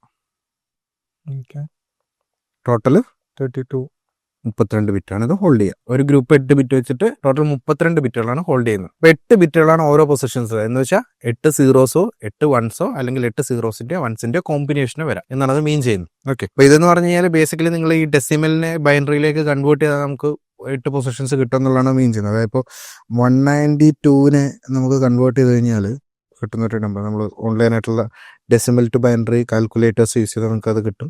നിങ്ങൾ 192 എന്ന് പറഞ്ഞ നമ്പറിനെ 192 കൺവേർട്ട് ചെയ്ത് കഴിഞ്ഞാൽ കിട്ടുന്ന ബൈനറി ഇതാണ് നിങ്ങൾക്ക് കിട്ടുന്ന ബൈനറി എന്ന് പറഞ്ഞാൽ 192നെ കൺവേർട്ട് ചെയ്ത് കഴിഞ്ഞാൽ എത്ര പൊസിഷൻസ് ഉണ്ടെന്ന് നോക്കിയേ. 1 2 3 4 5 6 7 8 അങ്ങനെയാണ് 8 ബിറ്റുകൾ വരുന്നത്. ഇതേപോലെ നിങ്ങൾ 168നെ മാറ്റി കഴിഞ്ഞാൽ 168 ഇതിനെ നിങ്ങൾ കൺവേർട്ട് ചെയ്ത് കഴിഞ്ഞാൽ ബൈനറി നമ്പർ നോക്കിക്കഴിഞ്ഞാൽ ഇതാണ് നമുക്ക് കിട്ടുന്ന ബൈനറി. ബൈനറി കൺവേർഷനൊക്കെ പഠിക്കാനുള്ള സാധനങ്ങളാണ്, പക്ഷെ അതിലേക്ക് ഞാൻ പോകുന്നില്ല. പ്യുവർലി തിയററ്റിക്കൽ ആയിട്ടുള്ള മാത്തമാറ്റിക്കൽ കോൺസെപ്റ്റ് ആണ് ബൈനറി കൺവേർഷൻ എന്ന് പറയുന്നത്. അത് പറഞ്ഞാൽ ബൈനറി കൺവേർട്ട് എന്നുള്ളത് വളരെ എളുപ്പമായിട്ട്, അതായത് നമ്മൾ പറയുന്ന ഒരു ടെക്നിക്ക് ഉണ്ട്. എന്താ വെച്ച് കഴിഞ്ഞാല് ഇപ്പൊ ബൈനറി എന്ന് വെച്ച് കഴിഞ്ഞാൽ 1 0 മാത്രമേ വരുള്ളൂ. അതെ, maximum outcome 0s and 1s ആണ്. അപ്പൊ ആദ്യം വരുന്ന 1 നോക്കുക നിങ്ങൾ. ഫസ്റ്റ് 0 വരും, പിന്നെ 1 വരും, പിന്നെ 2 ഒരുമിച്ച് വരുന്ന നമ്പർ എന്ന് പറയുന്നത് 1 0 ആണ്. ഇപ്പൊ 3 ആയി. അടുത്ത് വരുന്ന 1 1 ആണ്, 4ന്റെ ബൈനറി എന്ന് പറയുന്നത് 1 1. 1 1. 5ന്റെ 1 1 കഴിഞ്ഞാൽ പിന്നെ അടുത്ത വരുന്ന 1 0 മാത്രം വരെ നമ്പർ 100 ആണ്. സോ അതിന്റെ ബൈനറി എന്ന് പറയുന്നത് 100. അങ്ങനെ പോവല്ലേ.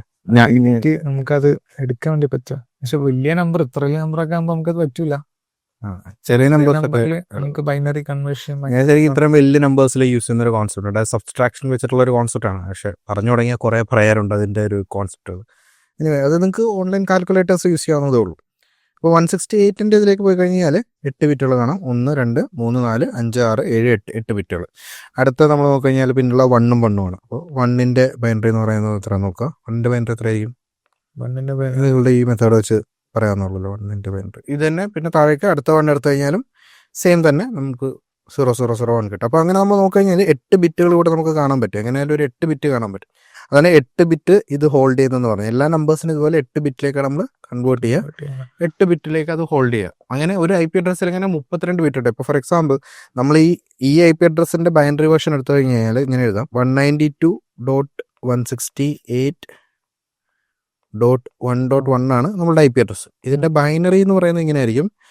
ഇവിടെ നമ്മളുടെ 192.11.00.00 ഓക്കെ .1010.100.100.00.000001 .00000000. ഒരു കാര്യം മനസ്സിലാക്കേണ്ടത് V4നെ ഹാൻഡിൽ ചെയ്യാൻ പറ്റുന്നത് ഒരു പൊസിഷനിൽ 8 ബിറ്റ് എന്നുള്ളതാണ്. നമ്മുടെ ഡെസിമലിൽ 8 ബിറ്റിലോട്ട് മാത്രമല്ല 16 ബിറ്റിലോട്ടും 32 ബിറ്റിലോട്ടൊക്കെ മാറ്റാൻ പറ്റും. ഇപ്പം ഇവിടെ മാക്സിമം ഹോൾഡ് ചെയ്യാൻ പറ്റുന്നത് 8 ബിറ്റ് ആയതുകൊണ്ടാണ് നമ്മൾ 8 ബിറ്റിലോട്ട് ഡെസിമലിനെ ബൈനറിലോട്ട് കൺവേർട്ട് ചെയ്യുന്നത്. അതായത് ഇത് ഓരോന്നിന്റെയും ഇതിന്റെ ബേസിക് കോൺസെപ്റ്റിലേക്ക് നിങ്ങൾ പോവുകയാണെന്നുണ്ടെങ്കിൽ നിങ്ങൾ മാത്തമാറ്റിക്കൽ നമ്പറിംഗ് സിസ്റ്റത്തിന്റെ റാഡിക്സസ് അതിന്റെ കൺവേർഷൻ അങ്ങനെയുള്ള കുറെ പ്രോസസ്സിലേക്ക് നമ്മൾ പോകണം. അതിലേക്ക് പോയി കഴിഞ്ഞാൽ പിന്നെ ഭയങ്കര മാത്തമാറ്റിക്സ് ആയി പോകും. അതിലേക്ക് നമ്മൾ പോകുന്നില്ല. അതുകൊണ്ട് ഇൻട്രസ്റ്റിൽ ഒരു പോയി നോക്കാം. പറയുന്നുണ്ട് ഡെസിമൽ പറയുന്നുണ്ട്. ഹെക്സാഡെസിമൽ ടു ഡെസിമൽ കൺവേർഷൻ ഒക്കെ ബൈനറി കൺവേർഷൻ ഒക്കെ പഠിക്കണമെന്നുണ്ടെങ്കിൽ താല്പര്യമുണ്ട്. പക്ഷെ കുറച്ച് കോംപ്ലക്സ് ആയിരിക്കും. മാത്തമാറ്റിക്കലി അതിന് താല്പര്യം ഉണ്ട് എന്നുണ്ടെങ്കിൽ നിങ്ങൾക്ക് അതിലേക്ക് പോകാം. ഇത് hexadecimal and decimal numbering system എന്ന് പറഞ്ഞിട്ട് ആർട്ടിക്കിൾ നിങ്ങൾക്ക് കിട്ടും. ഇങ്ങനെ ഹെക്സാഡെസിമൽ ടു ബൈനറി ഷരത്ത് മീഡിയം സെർച്ച് ഒക്കെ കിട്ടും. ഇതില് വളരെ ഡീറ്റെയിൽഡ് ആയിട്ട് ഇതിനെപ്പറ്റി ഞാൻ എഴുതിയിട്ടുണ്ട്. ഈ ഹെക്സാഡെസിമൽ നമ്പേഴ്സ് എന്താണ്, അതിൻ്റെ ഡെസിമൽ നമ്പേഴ്സ് ആണ്, അതിനെ കൺവേർട്ട് ചെയ്യുന്ന പ്രോസസ്സ് എന്താണ് എന്നുള്ളതൊക്കെ വളരെ ഡീറ്റെയിൽഡ് ആയിട്ട് അതിൻ്റെ ഒരു എക്സാമ്പിളൊക്കെ വെച്ച് എഴുതിയിട്ടുണ്ട്. നിങ്ങൾക്ക് ഫ്രീ ആയിരിക്കും. നിങ്ങൾക്ക് അത് റെഫർ ചെയ്ത് കഴിഞ്ഞാൽ അത് വെച്ച് പഠിക്കാവുന്നതേ ഉള്ളൂ. That's what it is. Now coming back to this. അപ്പോൾ ഇവിടെ നമ്മൾ നോക്കി കഴിഞ്ഞാൽ ഇവിടെ ഇപ്പോൾ നമ്മൾ കൺവേർട്ട് ചെയ്തു, ബൈനറി കിട്ടി. ഇനി നമ്മളിവിടെ ഒന്ന് നോക്കി കഴിഞ്ഞാൽ ഇവിടെ ടോട്ടൽ എത്ര എണ്ണം ഉണ്ടാവും? 32 എണ്ണം ഉണ്ട്. ഇങ്ങനെ ഇവിടെ ആകെ 8 എണ്ണം ഉണ്ട്, ഇവിടെ 8 എണ്ണം ഉണ്ട്, ഇവിടെ 8 എണ്ണം ഉണ്ട്, ഇവിടെ 8 എണ്ണം ഉണ്ട്. അങ്ങനെ 32 ബിറ്റ്. ഇങ്ങനെയാണ് ഒരു IPv4 32 ബിറ്റ് ഹോൾഡ് ചെയ്തു എന്ന് പറയുന്നത്. ഇതേപോലെ IPv6ലേക്ക് വരുമ്പോൾ ഇതേപോലെ ടോട്ടൽ 128 ബിറ്റ് ഹോൾഡ് ചെയ്യുന്നുണ്ടാവും. Okay, so this is what it is. ഇതാണ് ഇതിൻ്റെ കോൺസെപ്റ്റ്. ഇനി ഇതിന് മാക്സിമം പോകാൻ പറ്റുന്ന നമ്പറും മിനിമം പോകാൻ പറ്റുന്ന നമ്പർ നോക്കി നമുക്ക് മനസ്സിലാക്കാൻ പറ്റും. മിനിമം എത്രയാണ്? 0 അപ്പോഴത്തേക്ക് എന്തായാലും പോകും. 0 ആണ് ഏറ്റവും മിനിമം നമ്പർ. മാക്സിമം പോകാൻ പറ്റുന്ന നമ്പർ എത്രയാണെന്ന് നോക്കി കഴിഞ്ഞാൽ നമുക്ക് മാക്സിമം ഇതുകൊണ്ട് പോകാൻ പറ്റുന്ന നമ്പർ 255 ആണ്. കാര്യം 255നെ നമ്മൾ ബൈനറിയിലേക്ക് കൺവേർട്ട് ചെയ്താൽ നമുക്ക് കിട്ടുന്നത് ഇതാണ് 8 ones. ഇതിനപ്പുറത്തേക്ക് ഇനി പോകാനായിട്ട് പോസിബിലിറ്റി ഇല്ല. അതൊരു പൊസിഷനിൽ 255. ഒരു പൊസിഷനിൽ മാക്സിമം 255 അങ്ങനെ 4 പൊസിഷനിൽ 250. അതാണ് ഏറ്റവും ലാസ്റ്റ് IP അഡ്രസ് എന്ന് പറയുന്നത്. കാരണം നമ്മൾ ബ്രോഡ്കാസ്റ്റ് അഡ്രസ് എന്ന് വിളിക്കും 255. ഒരു വാലിഡ് IP അഡ്രസ് അല്ല, അതൊരു ബ്രോഡ്കാസ്റ്റ് അഡ്രസ് ആണ്. അതിലേക്ക് അയക്കുന്ന റിക്വസ്റ്റ് എല്ലാവർക്കും കിട്ടുന്നു എന്നുള്ളതാണ് കോൺസെപ്റ്റ്. അപ്പോൾ എനിവേ മാക്സിമം പോകാൻ പറ്റുന്ന 255 വരെയാണ്. അതായത് IP അഡ്രസ്സിലെ 4 പൊസിഷൻസിൽ ഒരു പൊസിഷൻ, ഇപ്പോൾ 192 ഇവിടെ എഴുതിയിരിക്കുന്ന ഈ പൊസിഷൻ എവിടെ നിന്ന് എവിടെ വരെ പോവാം? 0 മുതൽ 255 വരെ പോവാം. ഇവിടെയും അതേ പോസിബിലിറ്റി ഉണ്ട്, ഇവിടെയും അതേ പോസിബിലിറ്റി ഉണ്ട്, ഇവിടെയും അതേ പോസിബിലിറ്റി ഉണ്ട്. ഇങ്ങനെ എല്ലാം കൂടെ മാക്സിമം ഒരു IP അഡ്രസ്സ് എങ്ങനെയൊക്കെ പെർമിറ്റേഷൻ കോമ്പിനേഷൻ ചെയ്താലും എങ്ങനെയൊക്കെ അങ്ങോട്ടും ഇങ്ങോട്ടും മാറ്റിയാലും മാക്സിമം ഒരു IPv4 അഡ്രസ്സിന് പോസിബിലിറ്റി എന്ന് പറഞ്ഞാൽ 4.2 ബില്യൺ ആണ്. അതിനപ്പുറത്തേക്ക് പോകാൻ പറ്റില്ല. കാര്യം അതാണ് ഏറ്റവും മാക്സിമം നമ്പർ. ആ മാക്സിമം നമ്പറാണ് ഏറ്റവും പോസിബിൾ കോമ്പിനേഷൻസ് എന്ന് പറയുന്നത് ഒരു IPv4നെ സംബന്ധിച്ചിടത്തോളം. എനിവേ, അപ്പോൾ ഇതൊക്കെയാണ് IPv4ൻ്റെ ഒരു ജനറിക് ആയിട്ട് നമ്മൾ അറിയേണ്ട കുറച്ച് കാര്യങ്ങൾ എന്ന് പറയുന്നത്.